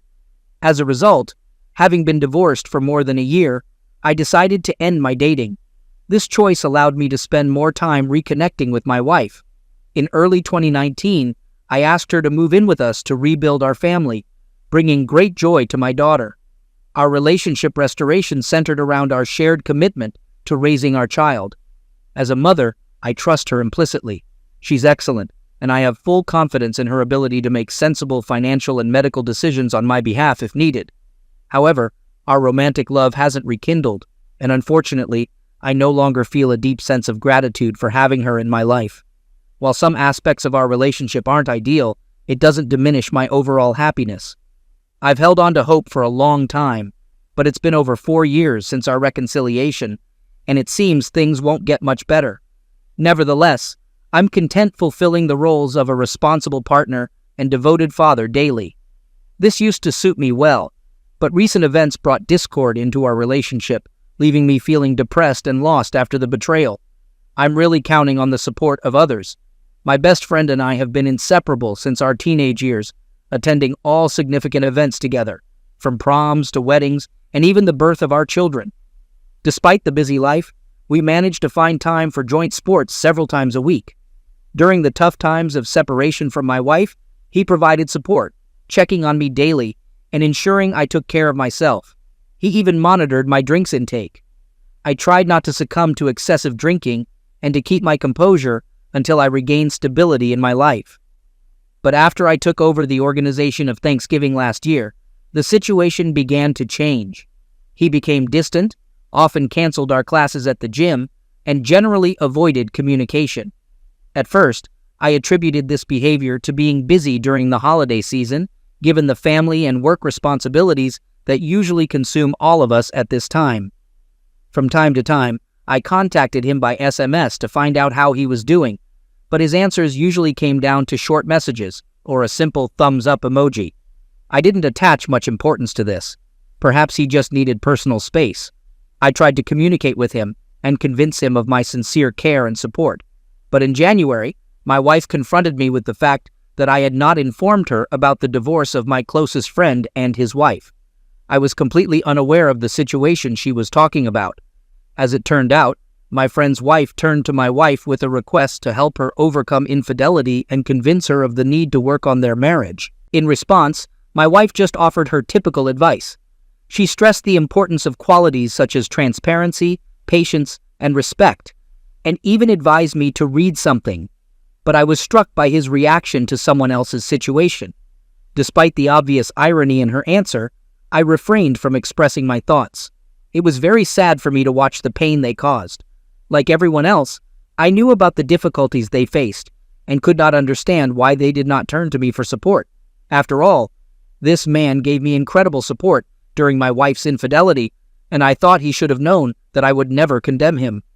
Driven by my anxiety, I started reaching out to him, inviting him to the gym or for a drink, hoping to find solace. We were engaged, for example, in a game of disc golf, but it took a long time to persuade him. When we met, his attitude towards me was far from warm. He seemed terse and unfriendly, but as we talked, he gradually began to tell his story. He said that at some point, his wife told him that they should live separately, as I did. She even suggested that extramarital affairs are common in many marriages. His wife's disbelief in his fidelity led to the fact that he began to think about divorce. It was obvious that he partially blamed me for the current situation. The pain inflicted on me was as sharp as a blade.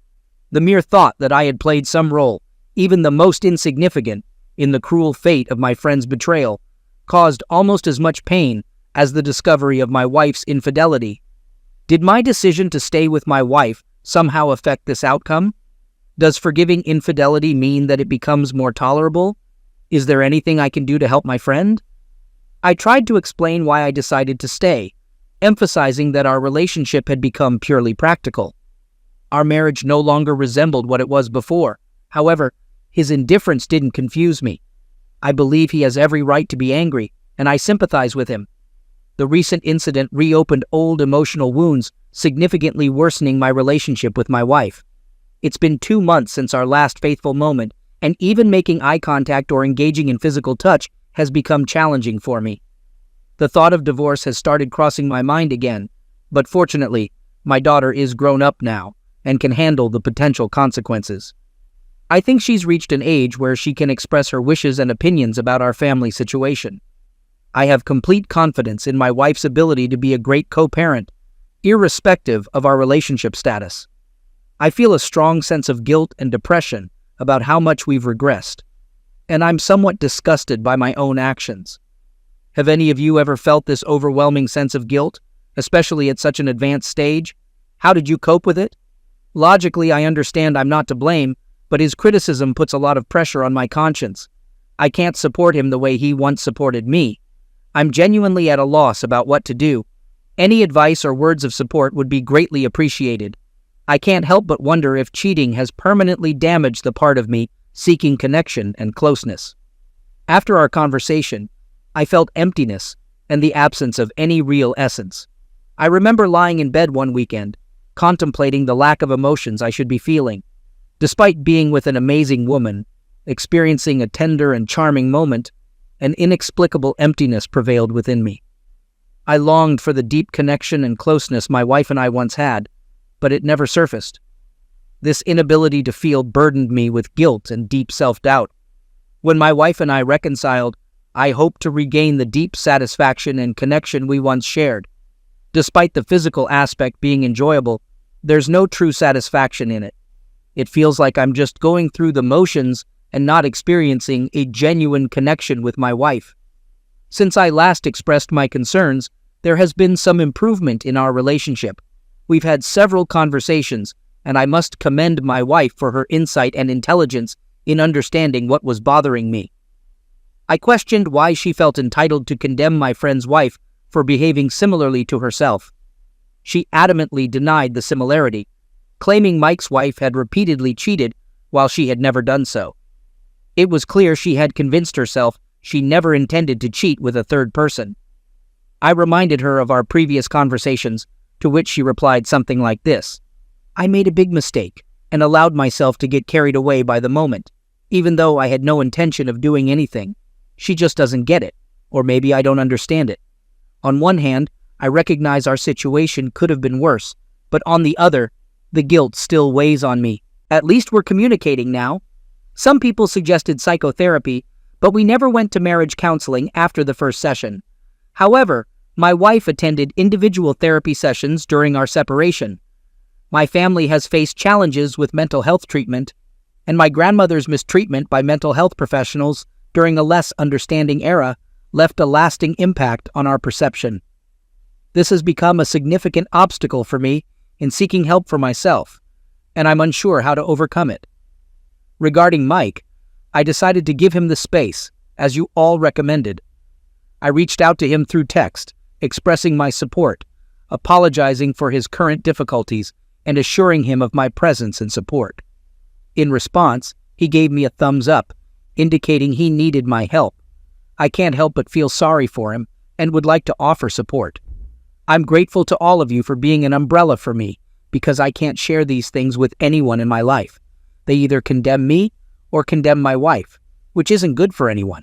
I would greatly appreciate any advice or words of support. On another note, tonight was an unexpected development. For the first time since the new year and the incident with Mike and his wife, after finishing work, she drank several glasses of wine. From the start, she exuded undeniable beauty that has always captivated me. Lately, my desire for physical release has been increasing rapidly. Complicating matters, her infidelity revealed that I'm not an integral part of her past life. Perhaps I'm just a preference, not an absolute necessity, meaning if I can't satisfy her desires, someone else undoubtedly will. There was no tenderness or closeness in this meeting, just dark, desperate, and even primal energy. As soon as she reached the end, the immediate desire was to take a shower, which I did. Unfortunately, her feelings were hurt, and they would have been hurt even more if I had rejected her. I'm not sure this outcome can be considered a victory for me. I apologize for clouding the mood, but I am deeply disappointed in myself and our situation now. Sharing my thoughts here brings me some comfort. Growing up, my father instilled in me that a man should silently cope with his problems and fulfill his duties, as no one cares about our emotional well-being. We are valued only for our usefulness. Perhaps it's not surprising he passed away at such a young age. After the incident I described, an awkward tension lingered in our family. To avoid this discomfort, I intentionally kept my presence to a minimum, thanks to my daily routine, including work and gym classes. Additionally, my daughter and I found solace in our shared passion for Brazilian Jiu-Jitsu, spending a significant amount of time together in the gym, where events were held every evening, on weekdays, and Sunday afternoons. In early February, news of my mother's sister's pass away reached us. She lived in a neighboring state and left behind cherished family photos, looms, and personal belongings important to my mother. Without hesitation, I offered to make the trip to pick up these valuable items. The agreement was made about 3 weeks ago, and my wayward wife and I were planning to make the trip together last weekend. On Friday, as we were getting ready for work, I reminded her of our plans for the Sunday trip and volunteered to go alone, despite the long journey of over 4 hours each way. Even though I assured her I could handle it, I brought up my past experience with such a trip. She expressed a desire to go, but I convinced her everything was fine and suggested she probably had more interesting ways to spend Sunday. Yet, she insisted on accompanying me and said she didn't mind coming along. I stressed that I wanted her to join me, but emphasized it was ultimately her decision whether to stay home or join the trip. In response, I made it clear I wanted her to come with me. I didn't want her to go, not because I didn't want her to, but because I understood it would be an unpleasant experience for her. So, on Sunday morning, I woke up early, ensuring my mother could take care of our daughter for the whole day. Once everything was settled, I returned home for my wife, ready to hit the road. The first hour of the ride passed in silence, as she had just woken up and doesn't like to talk in the morning. Eventually, we stopped for breakfast, refreshed ourselves with some coffee, and began a conversation mostly about our daughter and work. Then, the conversation took an unexpected turn. It was casual, consisting of small talk, and nothing extraordinary. Suddenly, she inquired about Mike's well-being. Not being aware of his current situation, I admitted my ignorance, which puzzled her, given our close friendship. I explained that I hadn't met with him since our last get-together for drinks a few months ago. Perplexed, she asked if there was any specific incident causing our separation. I clarified that it was simply both of us being busy with our lives, making communication difficult. Despite my efforts to shift the conversation, she refused to back down. She started criticizing me, stating that I didn't support a friend and expressing disappointment about my absence during his tough times. She insisted that his difficulties stemmed from his wife's infidelity and the upcoming divorce. Though I sensed tension rising, I managed to contain it. Instead, I calmly told her I no longer wanted to continue the conversation and drowned out her words by playing my music podcast. Deep down, I knew this conversation was unavoidable and had to happen. I've always been better at expressing my thoughts in writing than speaking off the cuff. To prepare for this conversation, I actively participated in online discussions, which proved helpful. Additionally, I maintain a diary where I jot down questions I need answers to and articulate my thoughts for the audience. Despite my stubbornness, the invaluable advice I've received from everyone here has genuinely influenced me. Without hesitation, I decided to lower the stereo system's volume. I shared my meeting with Mike, explaining that his wife, like me, encouraged him to live separately. I emphasized that infidelity unfortunately became common in marriage, leading him to think his reaction was exaggerated. I conveyed that there was some truth in his wife's viewpoint, suggesting that staying with a cheater unwittingly normalizes betrayal. Furthermore, I opined that it would be crucial for his wife to witness the consequences my wife faced after losing her marriage. Perhaps she wouldn't have taken the action she did. I also mentioned that Mike's divorce and our conversation brought back painful memories, making me reflect on her infidelity and our marriage. She reacted with anger and defensiveness, criticizing Mike and objecting again to me calling her relationship with a colleague treason. Trying to avoid a difficult discussion, I advised her to disregard this issue, expressing regret for bringing it up and suggesting we focus on the beauty of trees and flowers. In response, I turned on the radio again, and we endured about 30 minutes of awkward silence. Eventually, she seemed to calm down, apologized, and expressed a desire to talk. Reluctantly, I agreed, allowing her to continue the conversation. Her first question was whether I still loved her, and I honestly admitted that I was not sure. She claimed to know about my feelings for her. Curious, I asked how she could be sure when I couldn't figure it out myself. She said that love is an action, not just a feeling. She feels my love because I am devoted to our family. I am a devoted father, faithfully fulfilling my duties every day, even receiving her during our separation. Even in the toughest times, she trusted me infinitely. When she needed me, she knew she could rely on me without hesitation. Being next to me, she felt confident for herself and our daughter. She believed that all my actions stemmed from love, and if she felt I loved her, she considered it genuine affection. She asked if I believed she loved me, and I confidently replied that I knew what she loved. I admitted that her life would probably be easier if she decided to leave, and love would be the driving force behind her decision. I wondered why she chose to stay despite putting our family at risk during the betrayal. I couldn't understand how she could claim to love me and still behave that way. I expressed my doubts, suggesting that something might be lacking in me, making her seek connections with another person. I was puzzled why she never raised these issues with me, stressing that she should have ended the relationship, not changed. This upset her, and she emphatically stated that leaving had not even been considered by her. She loved me very much, but I couldn't grasp how consistent and logical her words were. I wondered why she would enter a relationship with another man if she wasn't dissatisfied. I questioned if I hadn't given her enough attention to make her feel wanted and loved. Though she assured me I did nothing wrong, she admitted that in our long-term relationship, she began taking these aspects for granted.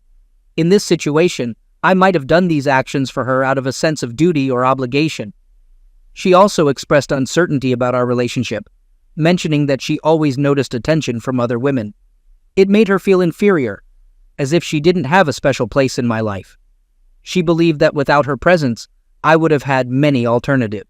This fact attracted her to a partner much older than us, short and bald, with a big belly, completely opposite to me in appearance. She mentioned seeing photos of his wife, an average middle-aged woman, normal but not particularly attractive compared to her. My wife, younger and more attractive, felt she had a special place in his heart. Thanks to his undivided attention, she felt incredibly confident and valuable.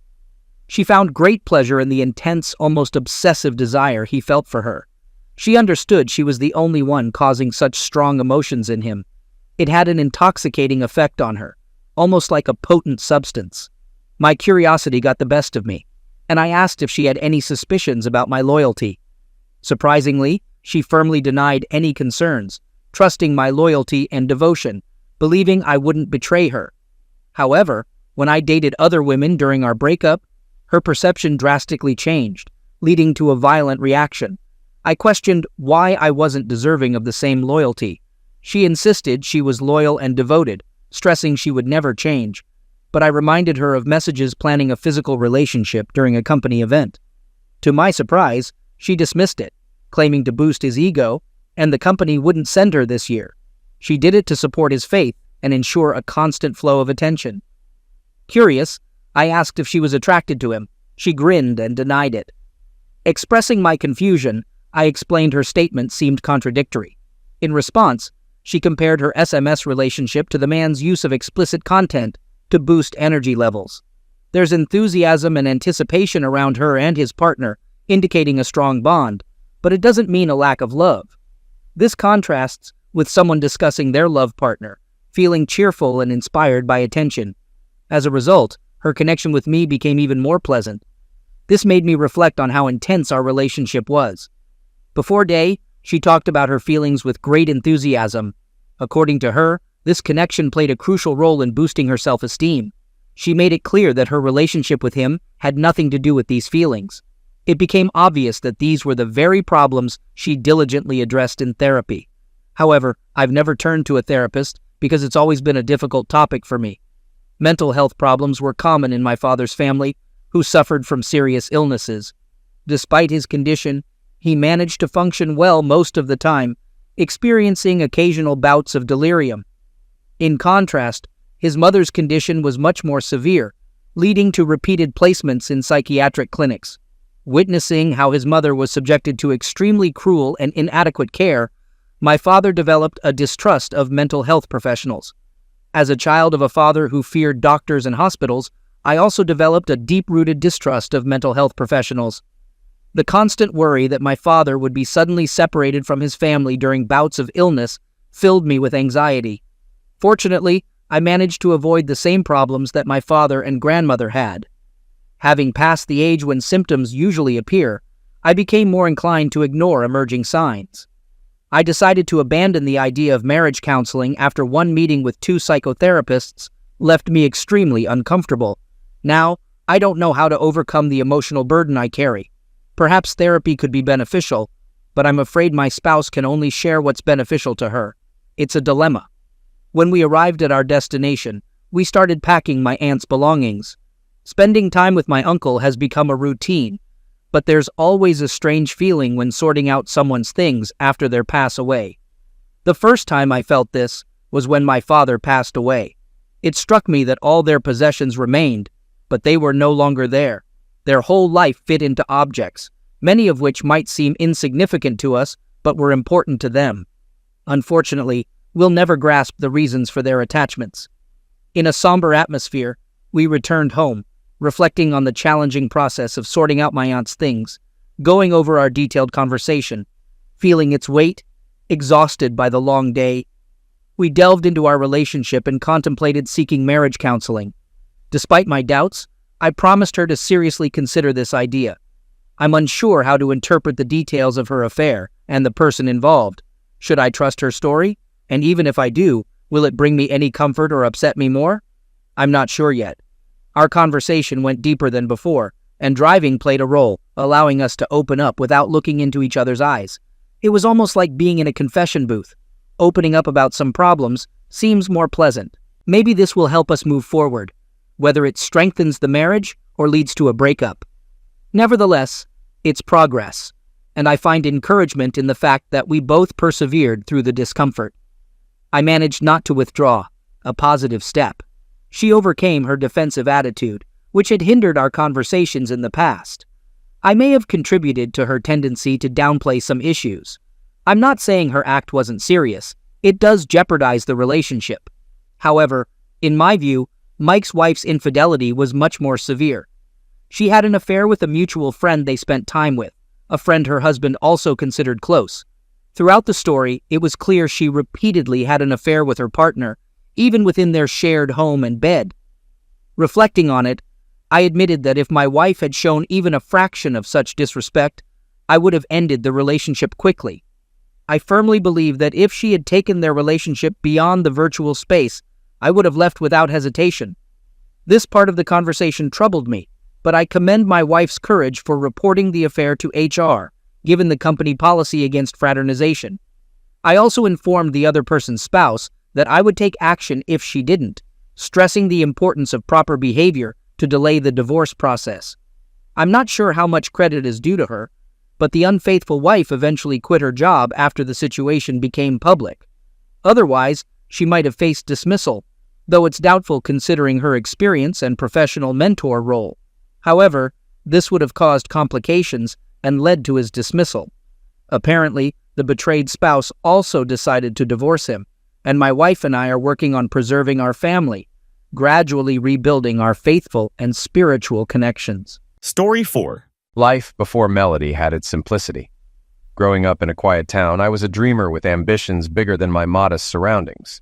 My father wasn't around, and my mother did her best to raise me and my sister, teaching us resilience through her unwavering determination. I learned early that life wouldn't hand me anything. I'd have to fight for it. My passion for business grew as I watched local bar owners thrive. To them, it wasn't just a livelihood, but a connection to the community. I spent hours poring over books about entrepreneurship, eventually taking online courses to shape my vision. I vowed that one day I'd own a place of my own, a haven for locals and visitors alike. There are days when nothing seems to go your way, and all your efforts feel like a waste. On those days, staying in bed and hiding under the covers feels like the best choice. Being the person everyone looks to for answers, especially at home, often weighs heavier than it should. For me, the trouble began when the phone rang early one Saturday morning. The police informed me my bar had been broken into. I rushed to get dressed and leave, only to find I had a flat tire on top of just getting a few hours of sleep. In a hurry, I took my wife's car since it was Saturday. The thieves had stolen most of the liquor and left the cash locked in the safe. One officer said they'd even driven their car through the front doors. I figured it'd be at least 2 weeks before the bar could reopen. The police classified it as a robbery. After the insurance agent took pictures, I boarded up the bar and waited for repairs. Luckily, insurance covered the retail losses. Around lunchtime, as I was getting ready to leave, a man shouted, "Melody, wait." When he saw me, he froze, muttered, "Sorry, wrong car," and walked away. I described him to my wife, but she didn't recognize him. Melody asked why I was in such a hurry earlier. I told her about the break-in and how the police had called me. After a quick sandwich, I fixed the tire on my truck. It was a burst valve stem, and headed out. I stopped to buy some new clothes and a MAGA hat before heading home to find a note saying Melody had gone shopping. I used to work late on Fridays and Saturdays, so when I got home, it was already morning. I shaved off my beard for the first time in 12 years, showered, and got ready for the night shift. I didn't bother to comb my hair, and my curls were everywhere. I barely recognized myself. Determined to make the most of the night, I set out to check out other places in town. I drove my wife's car, changed into my new clothes at the bar, and grabbed a pair of old reading glasses left behind by a coworker. With my clean-shaven look and glasses, I could easily pass for a college student. But then I realized everyone knew my truck, so I called a cab and rented an unremarkable Ford. I toured several bars, learning what I could for when the bar reopened. By the time I reached the 7th stop, I walked into a place by the river where university students hung out. That's when I saw her, Melody, dancing with a man who wasn't me. They were close, too close for comfort. This was the same man who'd called her name earlier, at lunch, proving she'd lied to me. Melody was wearing an outfit I'd never seen before, tight and revealing. As a bartender, I knew appearances could be deceiving, so I found a seat and started watching her. A guy offered me a table if I bought drinks, so I took the offer. I casually asked about Melody, and they told me her name and that she was often seen with Payne Richards, her boss. Curious, I asked if they were more than just friends. The consensus was that Payne was single and Melody was complicated. They came to the bar every Friday and Saturday, and a redhead across the table said Melody often came alone since her husband worked out of town. I learned one more thing when a girl at the table mentioned they always arrived in Melody's car before the band's last set. After thanking the group and buying another round, I stepped outside, quickly spotted her car, and began deflating the tires. But the redhead from the table caught me. "You didn't know, did you, Caleb?" she said. "I'm Carrie Ann. I work with them." "How'd you know who I am?" I asked. "I didn't at first," she replied, "but I could see it in your eyes. You were holding back all night. Your eyes followed her too much. When I saw you letting air out of her tires, it all clicked." Carrie continued, "Your questions made me wonder what I'd do if I were her husband just learning this. So here I am." I was confused. "I'm using a rental. My usual car is at the shop." "The Badia Street bar is closed today, right?" "Melody thinks you still work there. I've been checking out the competition tonight." I handed her the keys. "Take it. I don't want anyone seeing me with you." Carrie smiled and said, "You work at Batia's? I've heard good things." She walked toward her car. She asked, "Where to?" "Anywhere quiet," I replied. "Let's go to my place," she grinned. "I need a ride home." The drive to her modular home was about 20 minutes. I noticed a car in the driveway. "That's my car," Carrie said. "Susan, the brunette from the table, picked me up earlier. It's easier to avoid attention when you say you came with a friend." Inside, Carrie grabbed beers for us, and we sat down to talk. "Thanks for stopping me," I said. "You made me realize I might have been overreacting." "You weren't," Carrie replied. Payne has a standing reservation at the Ramada on 4th. If you follow them after closing, you'll find them there. She comes in wearing jeans and a t-shirt, leaves dressed up, then returns a couple of hours later, freshly washed, in the same clothes. They've been lovers for over a year. How do you know all this? I asked. My brother's a night manager there, she explained. He works Wednesday through Sunday. He overheard them talking. Melody mentioned you work on the oil rigs and are gone for months at a time. He thinks you have an open relationship. I must have looked stunned. You had no idea, did you? She asked. No, I answered. Carrie leaned in, offering help. Let me talk to my brother. He might have video footage of them. She could also get her own key card for his room. We exchanged contact info before I left. My next question, would the flat tires tell me if Carrie was right? I got back to the bar just before closing. The lot was well lit, and a few minutes later I saw Melody and Payne leaving, holding hands and kissing. As they walked to her car, he unlocked the passenger door. But when they got close, he noticed the tires were flat. Melody checked the other side and saw all four were flat. Though I couldn't hear their conversation, their actions told me a lot. They acted like a couple who'd been together a while. Payne called for a tow truck, and 20 minutes later they had the tires inflated. He drove her back to the Ramada. Just as Carrie had said, Melody came out with damp hair, dressed in jeans, and carrying a Macy's shopping bag.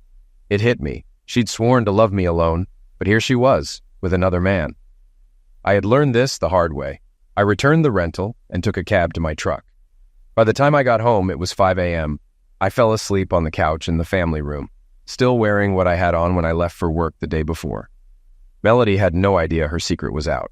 I met Melody when I was dragged into a double date by a friend. Her family was visiting cousins and she had to come along. The moment I saw her, shoulder-length black hair, striking blue eyes, I was hooked. She had those Betty Davis eyes, the kind that felt like they could look straight into your soul. Even without makeup, she was stunning. Her father was strict and didn't allow it. She won me over. I kept visiting Melody every weekend for 2 hours, against my father's wishes. Eventually, my persistence wore him down. She went to college, I worked and took online business courses. By her sophomore year, she was engaged. The next summer, the bar went up for sale, and I helped her father with a few visits. After his team made some wood deliveries, I pointed out the bar's need for a full renovation. He agreed, and I spent an hour explaining what needed to be done. He ended up lending me money from his retirement fund at 6% interest and helped me gut the bar. Together, we built it back up, saving on labor costs. 10 years later, I had paid off most of the loan, reducing it from $200,000 to under $20,000. The bar was now worth double what I'd paid. Keeping his word was important to him. Then Melody's parents pushed us to start a family. I was ready, but she wasn't. I finally understood why. She didn't think I was good enough to be the father of her children. I applied for a commercial loan at the bank and was approved for an overdraft, provided I paid off her father by Wednesday. When I handed him the final payment, he handed it back to me, signed, saying, "You still don't own the bar's name." He explained he'd sold the designs multiple times, doubling his investment. He also gave me a letter stating the mortgage was paid in full. The next day, I paid off the loan and was left with only the overdraft. The bar repairs were moving forward, but Melody remained oblivious, still focused on other things while I was working on the business. On Friday night, I went to their usual hangout, disguised. I sabotaged her squad car by plugging the exhaust and adding sugar to Payne's company car's gas tank. Then I joined them inside, watching them continue to flaunt their affair. They were so caught up in each other, they didn't notice anyone else. Carrie Ann stayed close to me, trying to calm me when I tensed up. I slipped the bartender $100 with my email on it to get his attention. I told him I'd pay $500 for the best video of Melody and Payne by the end of the month, with the caveat that no one could know about it. He agreed to help, even offering to get some Spanish fly for the party they planned. I thought it was a perfect plan, especially since the bar was reopening soon. That night, Melody came home at 3 a.m., creeping around like she didn't want to be caught. She was talking on the phone for a while before joining me in bed. The next morning, I checked her phone records and found she'd talked to Payne after I got home. She'd even sent a message to her sister, saying she'd cover for her by claiming she'd spent the night there. I took a picture of the message, though I later got the explanation that she had been visiting family. The following Tuesday, Carrie Ann texted me, "Can we meet?" I agreed, and we met at the truck stop. When I arrived, she was waiting with a big smile. I had just started growing a mustache and goatee. and she took a picture of me for her contacts. Carrie told me she liked the way I looked. Unfortunately, Melody hadn't noticed the change. I sat down and said, "Hi, Red. You look happy." Carrie replied, "I'm Caleb. You will be too after seeing what my brother gave me this morning. But he wants you to cover his printing costs." I ordered a big breakfast, 3 eggs, toast, sausage, and bacon. Carrie ordered a cheese omelet. We both had coffee and orange juice. The info Carrie shared showed that Melody had had her own keycard to Payne's hotel room for over 6 months. He'd been using it regularly, 4 days a week. That evening, I showed Carrie the message Melody had sent to her sister, explaining her lies.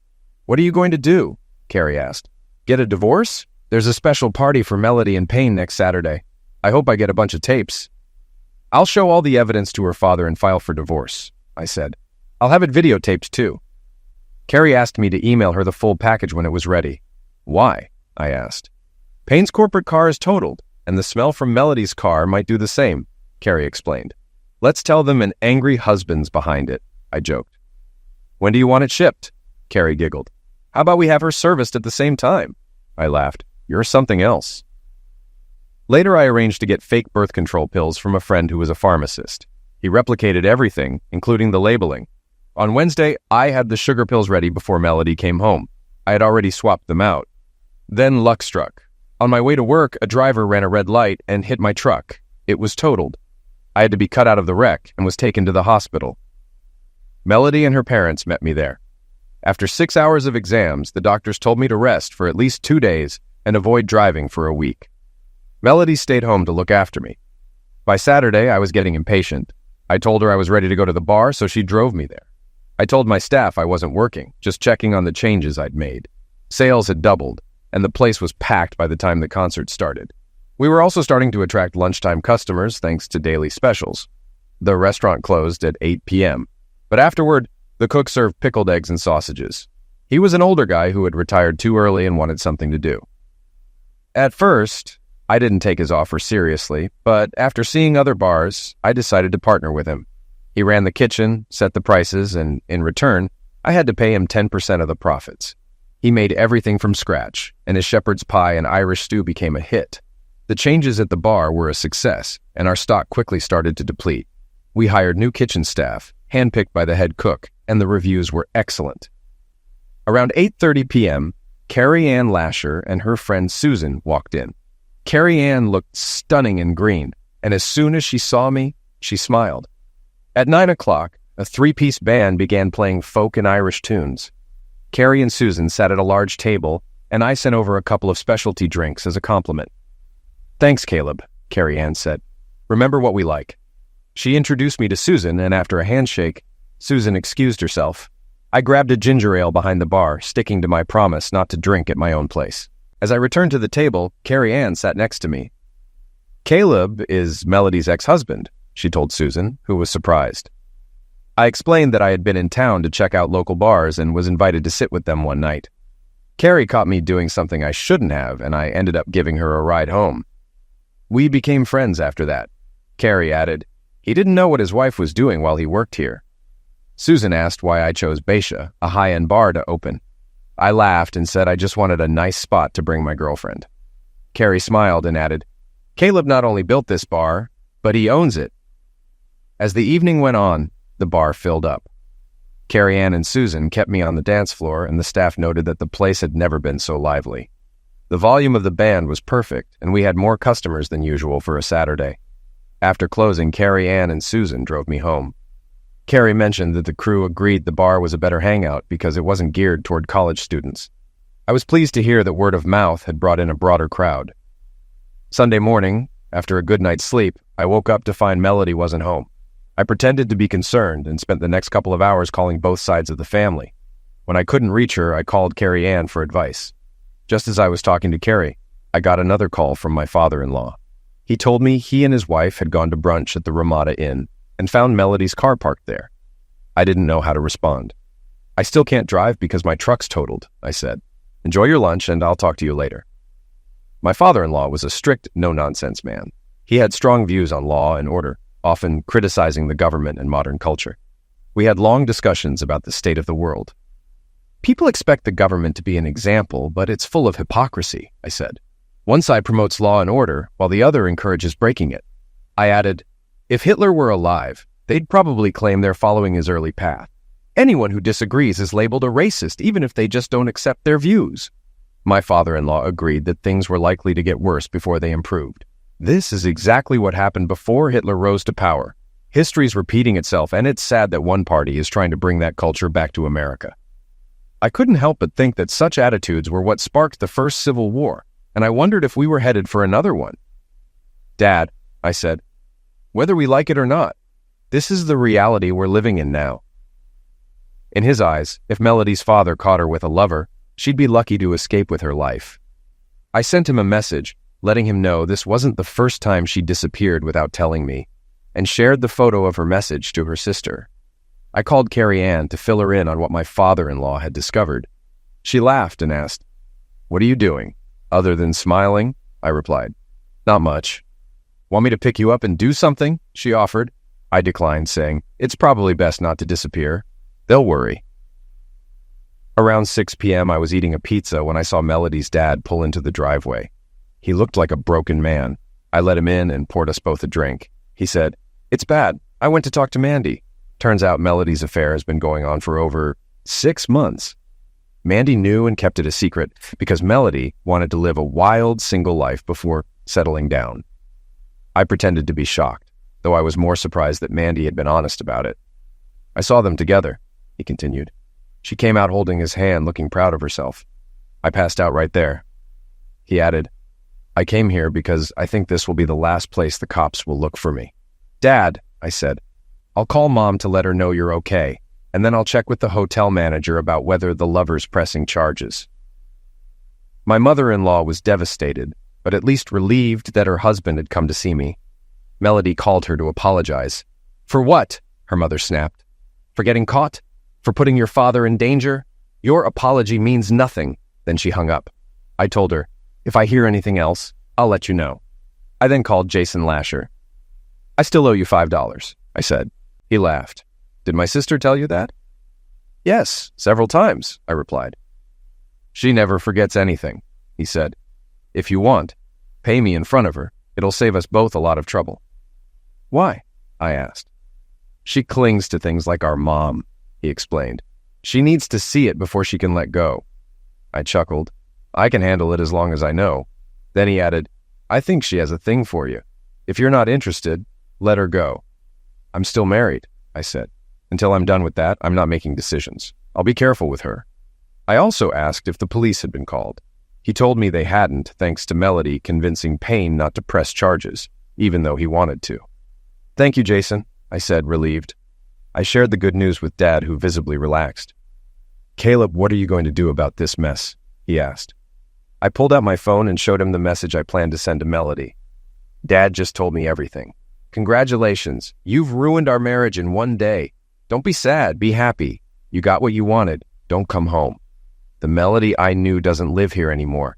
If you send him to his father, my marriage will end now. If not, it will die slowly for another 6 months. I said it with sincerity. Once trust is gone, it can never be regained." Dad agreed. "Let's give this dead marriage a quick, honorable end." As I hit send, he said, "Mary always said Melody married her father. This proves she was right." After pizza and drinks, we went to Lumberland and bought a set of 3 deadbolt locks. Once installed, Mandy's family, her mom, Jack, and the kittens, showed up. They left around 10 p.m. I texted Carrie Ann. "Are you awake?" She called right back. "Are you okay?" Jason told me what happened. "Payne has 2 black eyes and a broken nose," she said. "Your father-in-law really gave him a knocking, but only managed 3 punches before Jason stepped in." I laughed, replying, "He used to box when he was younger." "I'd love to see that," she said. I explained that after everything happened, my father-in-law came to my place because he didn't know where else to go.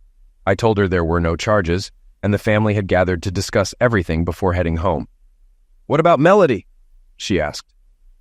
I told her my father-in-law had read the message I sent to Melody. He said, "Let's give this noble the judicial execution and press send." "Your father-in-law sent that?" she asked. "Yeah," I replied. "He believes she broke the trust and there's no going back. For him, it's black or white. She made her bed." "I agree with him," she said. "Didn't he help you change the locks?" "Yeah," I said. Carrie then asked if I had heard any updates from the previous night. No, been too busy, but it doesn't matter now. I'll keep my word, I said, laughing. Give it until Monday night, Carrie said. It might surprise you. Why? I asked. Rumor is the bartender at New City Jack used to be in, well, videos, she said. Seriously? I asked. Yes, she replied. And if it's true, it wouldn't surprise me if he took advantage of the situation. Well then, I said. Guess I've got a bigger mess than I thought. Carrie then asked, when's our first official date? I smiled and said, how about the day Melody is served? I'll even arrange it in the office. She laughed. And don't forget the red roses so I can rub it in her face. As I hung up, I thought about Carrie Ann. She was 24, attractive, and about 5'8", with a strong personality. She worked at the same dental office as Melody, but wasn't part of management. She had a tight-knit family and was selective about who she let into her life, but we got along well. She was social, loved to dance and drink, and had a cautious side that made me curious about her. She seemed more educated than her job suggested, which left me wondering if there was more to her story. The next morning, Mandy arrived in Jack's truck to help me pack up Melody's things. We started with the master bedroom. As I taped up boxes, Mandy went through the dresser drawers. I can't believe what Melody's doing, she said. I didn't approve of it, but I thought she'd come to her senses. She continued, when Dad told me about your message, I broke down. I've known about it for a month, and he took it hard. Blamed himself for not raising her right. I think Mom feels the same. Mandy, I'm still dealing with the shock, I said. I didn't expect any of this. When Melody texted you, that's when I found out. I was at the bar just checking out the competition and got the picture. I was starting to build a case. I didn't want it to turn out like this, I added. I'm really sorry. Damn, Mandy said. Didn't you tell her the bar was broken into and closed? Yeah, I said. But looking back, I think she didn't listen. It was her way of telling me our marriage was over. I paused and said, Melody was always protected by Dad, just like I was. I didn't really get it until I had kids. Now, I try to teach my children that same sacrifice. Melody has always struggled with right and wrong, and that's never going to change, I said. I think about your parents a lot. They tried their best. Mandy nodded. Not many can say their father-in-law is one of their best friends. After Mandy got to her sister's underwear, she asked for scissors and cut out the crotches and between the cups of Melody's bras before packing them. It seemed like a message. The ruined items went into a box, and I was relieved she did it. I couldn't. It took about 4 hours to pack half the things, and then I asked Mandy if she wanted to grab lunch. She took me to a new Chinese place, Yumi's, which had a great variety of food for the price. We arrived as the lunch crowd was clearing and ran into Payne on his way out. He looked rough, black eyes, a broken nose, and swollen lips. My father-in-law had really worked him over. My God, Mandy said. Dad did that to him? It'll take 2 months to heal, I replied. An eyewitness said Dad only landed 3 punches before they had to stop him. Looks like Dad still has a hell of a punch, I added. Would Payne be in the hospital if they hadn't stopped him? Mandy asked. I don't know, I said, getting out of the car. As we walked toward the restaurant, Payne appeared from around the corner. Mandy, please unblock Melody. She needs to talk to you, he said. Mandy, have you met my brother-in-law, Caleb? I stepped forward and Payne's face went pale when he saw me. He raised his fist, ready to fight. If that's what you want, Payne, fine, I said. Mandy will tell you it was your fault. When Mandy confirmed that, I kicked Payne hard in the balls. As he doubled over, I punched him twice, then kicked him again. I didn't realize it, but I needed that release. We went inside, ordered drinks, and sat down. Mandy asked, Did my dad teach you those moves? Not exactly, I said. But when I fight, I want to end it fast. As we filled our plates, my phone rang. Melody was calling. I ignored it, pressing the red button to hang up. I bet her boyfriend already called her, I said. Too bad he won't be getting anything anytime soon. Mandy laughed uncontrollably, drawing attention from nearby tables. I would never joke with her in public again, I said. God, that was funny, she said, wiping tears from her eyes. I almost peed myself. Good thing you didn't, I replied. How would you explain that to Jack? I'd yell flash flood, she said, still laughing. After lunch, we went back to packing. By 5 p.m., we were unloading Jack's truck at the storage unit.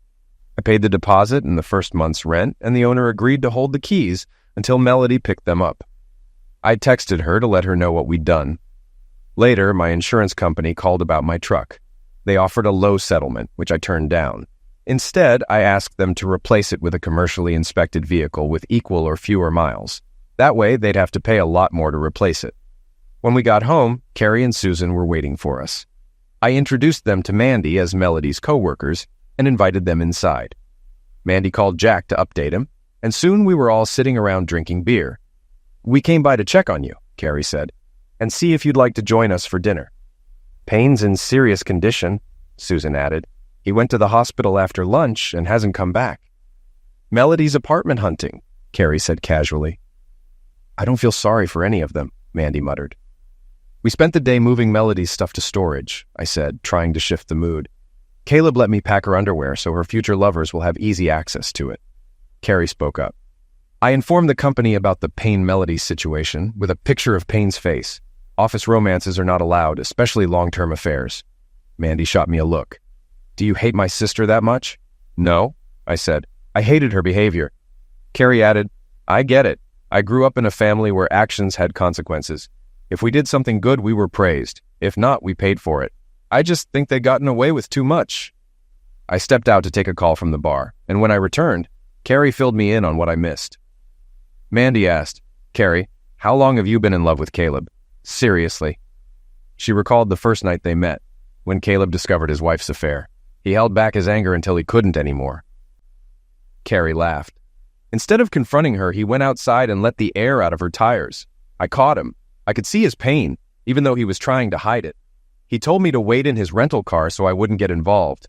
He was ready to take the fall for what he did, but didn't want me with him. That's when I realized he was different." "We talked that night," Carrie continued. "He didn't curse or humiliate her. He just wanted to figure out how to get proof to explain to his father-in-law why Melody didn't want kids with him." Mandy nodded, understanding.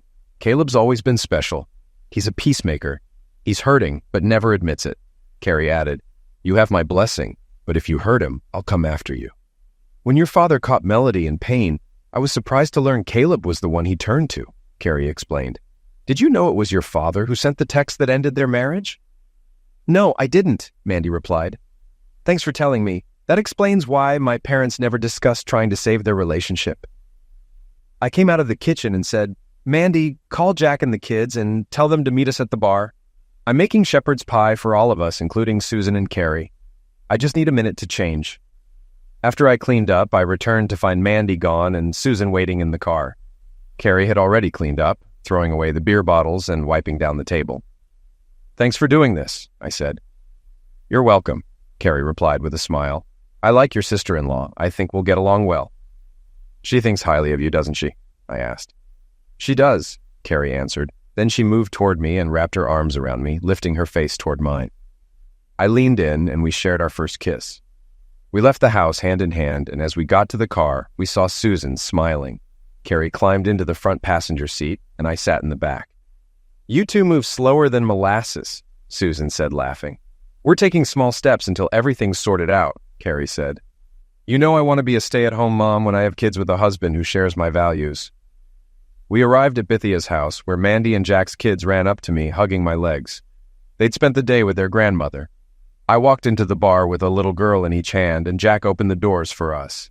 I heard Mandy telling Carrie, "I'd be a great father. My daughters just adore him. When they're upset, he's the one who can calm them down and help them sleep. You have no idea how many times I've called him to come work his magic," Mandy added. I made a mental note to get a couple of bar stools. Mandy backed the truck into the store, and the shepherd's pie got rave reviews from everyone, even the older guests. Mandy made a mess of it, which meant it was on me too. As she sat on my knee, Carrie focused on me and my niece. For dessert, the chef made something new. I laughed as Carrie finished her first drink and then took a sip from mine. She was surprised it was just ginger ale. "You're being naughty," she whispered. I chuckled. I promised myself I wouldn't drink at this bar before it opened, and so far, I've kept it. I'm not sure what I said, but it brought tears to her eyes, and she looked proud. My assistant called to update me that bar sales were up 16%, with food sales hitting over $1,000 for the first time. When the check arrived, I pulled out my debit card to pay, handing my niece to Lynn. Susan asked, "Why are you doing this?" "Even though I own the place, it's still a business," I explained. "I want my employees to be honest, so I have to be honest too." By paying my bill like any other customer, I'm showing them I won't tolerate them walking out without paying. A lot of people wouldn't do that, Carrie said, but it makes sense. I added a 20% tip and put my card away. After saying goodbye, Susan and Carrie drove me back to the house. I checked my email to follow up on Saturday night's events. Carrie was right. A bartender named Jack from New City sent me a 2-hour professionally shot video titled Surviving University Night, featuring Melody Corbett and Payne Richards. The footage was shot from multiple angles and was now being sold on a paid adult site.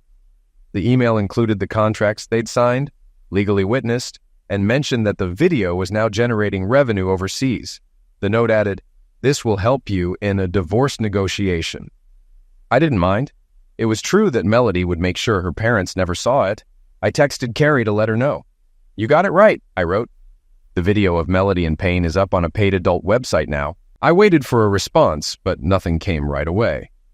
After a while, there was a knock at the door. I had just finished showering and was in my pajamas. When I opened the door, Carrie stood there grinning. But she wasn't just Carrie. She had clearly lost weight, at least 20 pounds, especially around her chest. She'd gone from a size 10 to a slim size 5. "Wow," I said, taken aback. "Who are you and what have you done to my Carrie Ann?" I asked in shock. "You like it?" Carrie grinned. "I've gotten rid of my body shape for good." Her tone shifted. "There's something I need to explain, and your message makes it easier. We've been investigating Richards Dental Supply Corporation for over 2 years. I was confused. "Why?" Carrie took a breath. "I'm an FDA investigator. They put me undercover to make sure I didn't look like the woman Payne was targeting." I still didn't understand. "They import all their materials for false teeth from China," she explained. "They've been underpricing in the market, and we needed to do a forensic audit to find out why." Carrie paused. "It took so long because they used 3 different companies to hide the sources. It was a complicated search." I couldn't believe what I was hearing. Richards has been selling contaminated materials for over a decade, making huge profits. "Most of the plates sold have lead in them," she continued. "Payne's been stalking married women for years. Melody's his next target. She'll eventually realize he never loved her. She was just someone for him to use." "I came into your life and distracted you," I said, feeling a bit guilty. "Is Susan an agent too?" I asked, trying to piece things together. "Yes, she is. I met her in my first year of college. We were both accounting majors." Carrie paused again. "Before we go any further, I need you to send that video and any other info to my agent at the FBI. Jack the bartender is doing the same thing with others. We sent the info together to help connect the dots and bring down the whole group." I poured her a glass of white wine and grabbed a beer for myself. As we talked, Carrie's phone rang. It was her mom. I asked if she wanted privacy, but she said no, so I put it on speaker. "Hi, Mom," Carrie said, smiling. "I see you got my message," her mom said. "Did you seriously write that you're leaving the FDA?" "Yes," Carrie replied.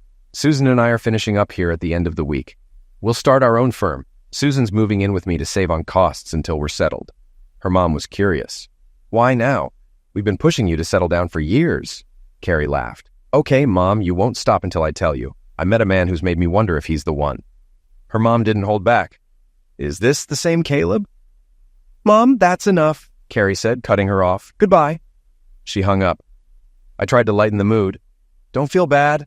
Once the last child leaves, all mothers want grandchildren to fill the void." Carrie smiled, but seemed lost in thought. "I have an appointment with a divorce lawyer tomorrow. Susan and I are quitting Richards. The FDA is coming on Wednesday with warrants and seizure orders. We'll be gone before that happens, so they can claim the information was obtained legally, even though they already know where to look." Carrie left around 1 a.m., and by Tuesday I'd arranged for the insurance to cover the rental car and began the divorce filing process. I was the first one at her place. She asked what proof I had, and I explained the situation. "Call my father-in-law," I suggested. "He's agreed to testify." I let her hear the conversation and showed her the printouts from the Ramada Inn. "If she agrees to the settlement," I continued, "we'll meet with her and her attorney to show the footage. It's from last Saturday night, and they both consented." I added, "I also forwarded the email about it." "What makes you so sure she won't fight you after seeing this?" she asked, skeptically. "Take the stick home and watch the 2-hour video alone," I said, getting up to leave. "I keep the business, she gets the house.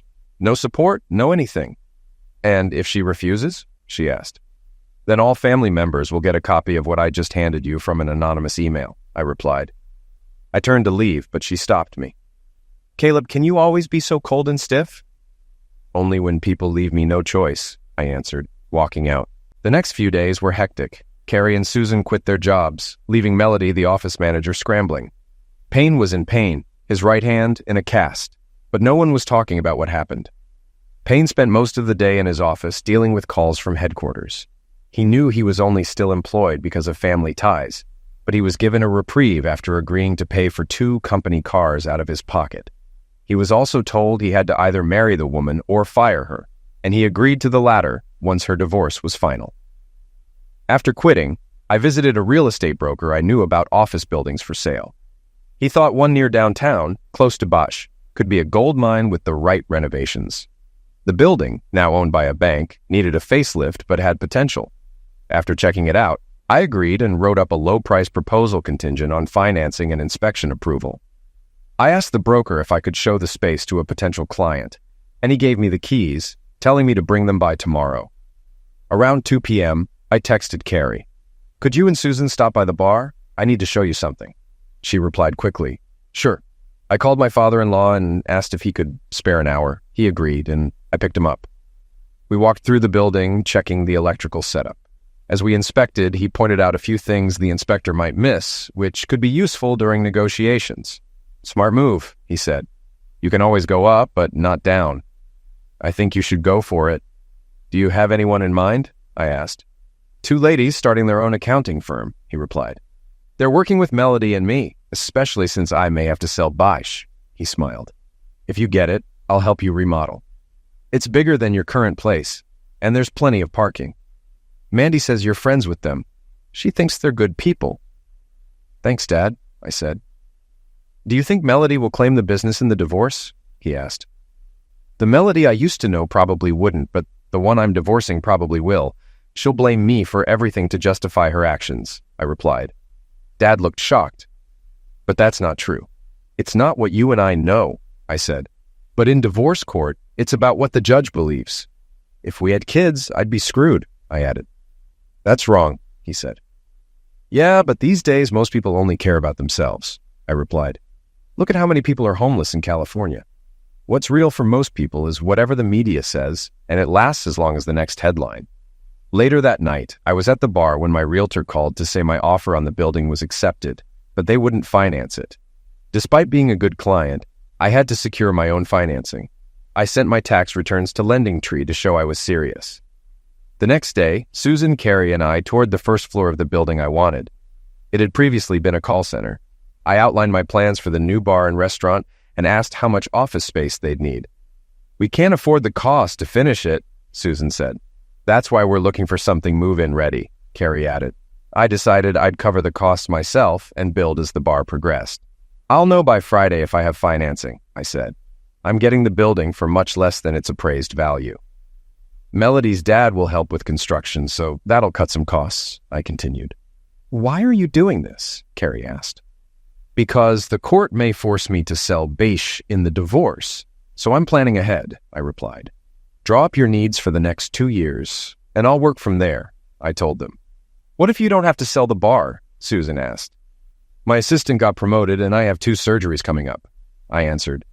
Wednesday was rough for Payne, Melody, and his parents. The FDA raided their offices, and Melody was handed my divorce petition for infidelity. On Friday, Melody and Payne flew to Richard's headquarters to finalize the deal, and I secured $250,000 for remodeling. We began tearing down the first floor, quickly removing everything to expose the concrete and steel. While we worked, our draftsman created plans for the entire building, including redesigning the entrance to accommodate an elevator shaft. Contractors installed new plumbing for our spaces, and we added separate entrances for my section and Carrie and Susan's office. I had to cut through concrete for the elevator shaft and build a wall to separate our spaces. Carrie and Susan flew to Washington every Sunday and returned Friday night, helping out when they could. Meanwhile, the divorce talks stalled, with Melody's demands changing every week. I scheduled a meeting with her and her lawyer, ready to fight for what was mine. Once the elevator shaft was finished, I had the exterior sandblasted and repainted. The building looked like new. We also updated the roof to modern standards, then focused on the interior. Carrie and Susan's office was designed with restrooms, a lunchroom, a reception area, and 6 offices. My section included public restrooms, a storage room, and an elevated stage for the band. The contractors worked quickly, and in less than 2 weeks, 2 nearby office buildings were bought, and 2 others were sold and converted into a new Bank of America branch. The local paper reported the neighborhood was being redeveloped. My meeting with Melody and her lawyer was set for Friday. Meanwhile, kitchen equipment arrived, the oak bar was built, and the restaurant's flooring was laid. Everything was coming together fast. My real estate agent found a long-term tenant for the building, covering the mortgage and costs. At the meeting, Melody began showing her true colors, demanding I take responsibility as a father. When she claimed she was still on the pill, I suggested a DNA test to settle it. Then, I had my lawyer show her the contents of the disc I'd given her. Her face went pale as she saw the video, which had over 2 million views at $5.99 each. I reminded her, according to our contract, you're entitled to 5% of the earnings. Since we were married, this is a marital asset. I'm giving you the weekend to come up with a fair agreement, I said. Otherwise, this video will be made public on Tuesday. The room fell silent. I stood up and added, we both know who the father of your child is. His name is Payne. Live with it. I walked out, leaving her to face the consequences of her actions.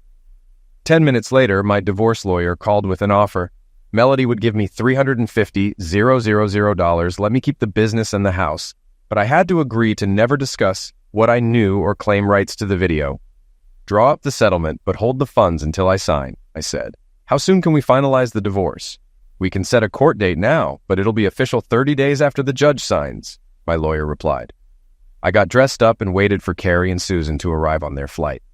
I had roses, red for Carrie and yellow for Susan, and handed them each a check. They both kissed me in thanks. We grabbed their luggage and I led them to the new sedan I'd bought with my cash settlement. Before we head home, I want to show you the finished offices, I said. The rest of the building is rented to a group of lawyers. Carrie asked, how bad was it? Worse than we thought? I laughed. Oh yeah, way worse. We had a meeting with our lawyers, and I showed them the video and printouts of how much Melody had earned. Since we're treating all property as marital, 50% of the income from this video belongs to me. Carrie teared up with relief. Now we can officially date, I explained. I get to keep my business, my house, and $350,000. Melody has a week to move her stuff out. What will you do with the house? Carrie asked. I'm selling it. The woman I fell in love with wouldn't want to be reminded of the past. Carrie smiled, tears in her eyes. Took you long enough to say it, but you got it right in the end. Even Susan, usually more reserved, cried when she saw the offices. The oak and pastel decor gave the space a warm, professional feel. Now we just need a name and office furniture, I said, smiling. You ladies picked great colors. Carrie jumped into my arms. Caleb Corbett, I love you. Damn it, I laughed. You made me wait so long to hear that. No more waiting, I said, kissing her. Later, we took Susan to Carrie's house, where they now lived. It was the first time Carrie had come home with me, and we spent the evening catching up. The next day, we went to breakfast at our favorite deli and then ring shopping. Carrie found one she liked, but hesitated at the price. I asked the salesman to bring it out so she could try it on. It fit perfectly. As she admired it, I paid for it. It's too much for something I'll only wear for a few months, Carrie said. Put it away for our daughter when she turns 16. I shook my head. No, it's for you now. Even the salesperson was teary-eyed as she processed the sale. Carrie's first call was to Susan. We arranged dinner at Baisha restaurant. Carrie invited her parents, who were eager to meet the man who brought their daughters back home. I called my former father-in-law and his wife, who also wanted to join. I shared that Melody and I had reached an agreement, and the divorce would be finalized soon. I learned that Payne and Melody had gotten engaged, but hadn't spoken since. I asked Mandy to bring her family and called my chef to prepare a special meal. He agreed to make a traditional Irish lamb stew with cedar cookies and his own twist on each dish. He also ordered Irish coffee for everyone, except me.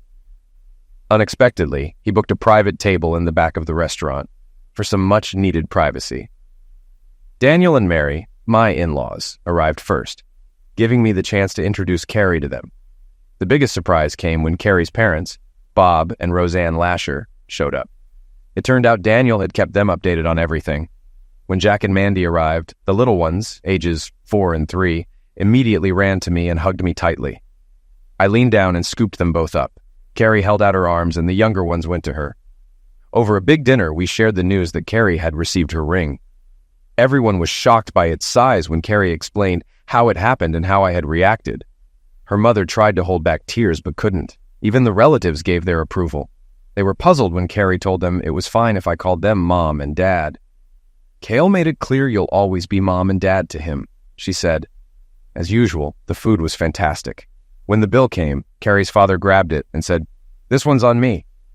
I wanted to speak up, but then I felt a foot kick me in the shin, so I kept quiet. After everyone left except her parents, we told them the entire story down to the smallest detail. Bob, Carrie's father, asked, "I want to ask you, Cale, if you don't mind. We've all had Irish coffee more than once, except you. Don't you drink it all?" I laughed. Carrie smiled and explained, "Papa, Cale doesn't drink in any establishment he owns, never has and never will. It's a promise he made before he even built this place. It's how he keeps himself in check and sets an example for his employees." Bob laughed and smirked. "So this place of yours is a bit of a high-class establishment, huh? I think it's the only one I'd trust to be good enough for my daughter, my friend." We showed them Carrie's new office layout and design, and it gave us a chance to chat while the women took a tour. Bob was impressed by the quality of the work, the design, and the color scheme. As a father, I could tell he was very proud. "Daniel sees you as the son he never had," Bob said. "He says you're a man who stands by his principles better than anyone." I nodded and then added, "Off the record, Daniel is the father I never had. I grew up in a poor home without a father. He left before they were even married. My mother couldn't have a relationship with another man, so she raised me and my sister on her own. I met Daniel through Melody. He was tough and street smart, but never backed down. I learned a lot from him, like the fact that a real man is strong in every way. He's my father, not by blood, but by choice. The moral principles I carry come from him. I can honestly say I became who I am because of him." We stood in silence for a moment until the women returned. Then Carrie's father spoke. "Carrie, the only thing your mother and I can say, based on what we've been told and what we've learned, is that we approve of your choice. We'd be honored to consider him our son." He extended his hand and I shook it firmly. Later, Carrie told me she was in total shock because her father had never approved of anyone before. We spent the night together, and it was bittersweet to watch her go. Both Susan and Carrie wanted to leave the FDA on good terms. I put the house on the market that Monday. By Wednesday, I signed the divorce agreement and received the money she had been holding in trust. On Friday, I sat in court and watched the judge finalize my divorce. Melody never bothered to show up. I picked up my assistant from Bythia's on Bythia and took him to the new bar. He loved the layout and the kitchen. The city council had granted us all the necessary permits. It was a sports bar taken to the extreme. All that was left was to name it. "Charlie, you've been with me from the start. Would you agree to leave Basha and run this place as general manager?" I asked. "Yes, of course I will," he replied excitedly. $75,000 a year, I said, with a 10% bonus each year based on net income. Charlie was stunned. He had just gotten the biggest pay raise of his life, if he played it right. He could see how much I believed in him. "What are we going to call it?" he asked. "Charlie's Bar and Grill," I replied. 3 years after the divorce, Corbett and Sullivan's accounting firm was thriving. Charlie's Bar and Grill had become a local favorite. Melody and Payne were heading to divorce court, where she caught him with her best friend. Her family still wanted nothing to do with them. I had just gone through the worst day of my life. I didn't realize my wife, Carrie, had so many names for me. Every time she had a severe labor pain, I got a new name. The twins were born 20 minutes apart. First a girl, then a boy. Both had Carrie's fiery red hair. Both sets of relatives were in the room when we announced their names. Daniel and Robert for the boy, and Rosemary Ann for the girl.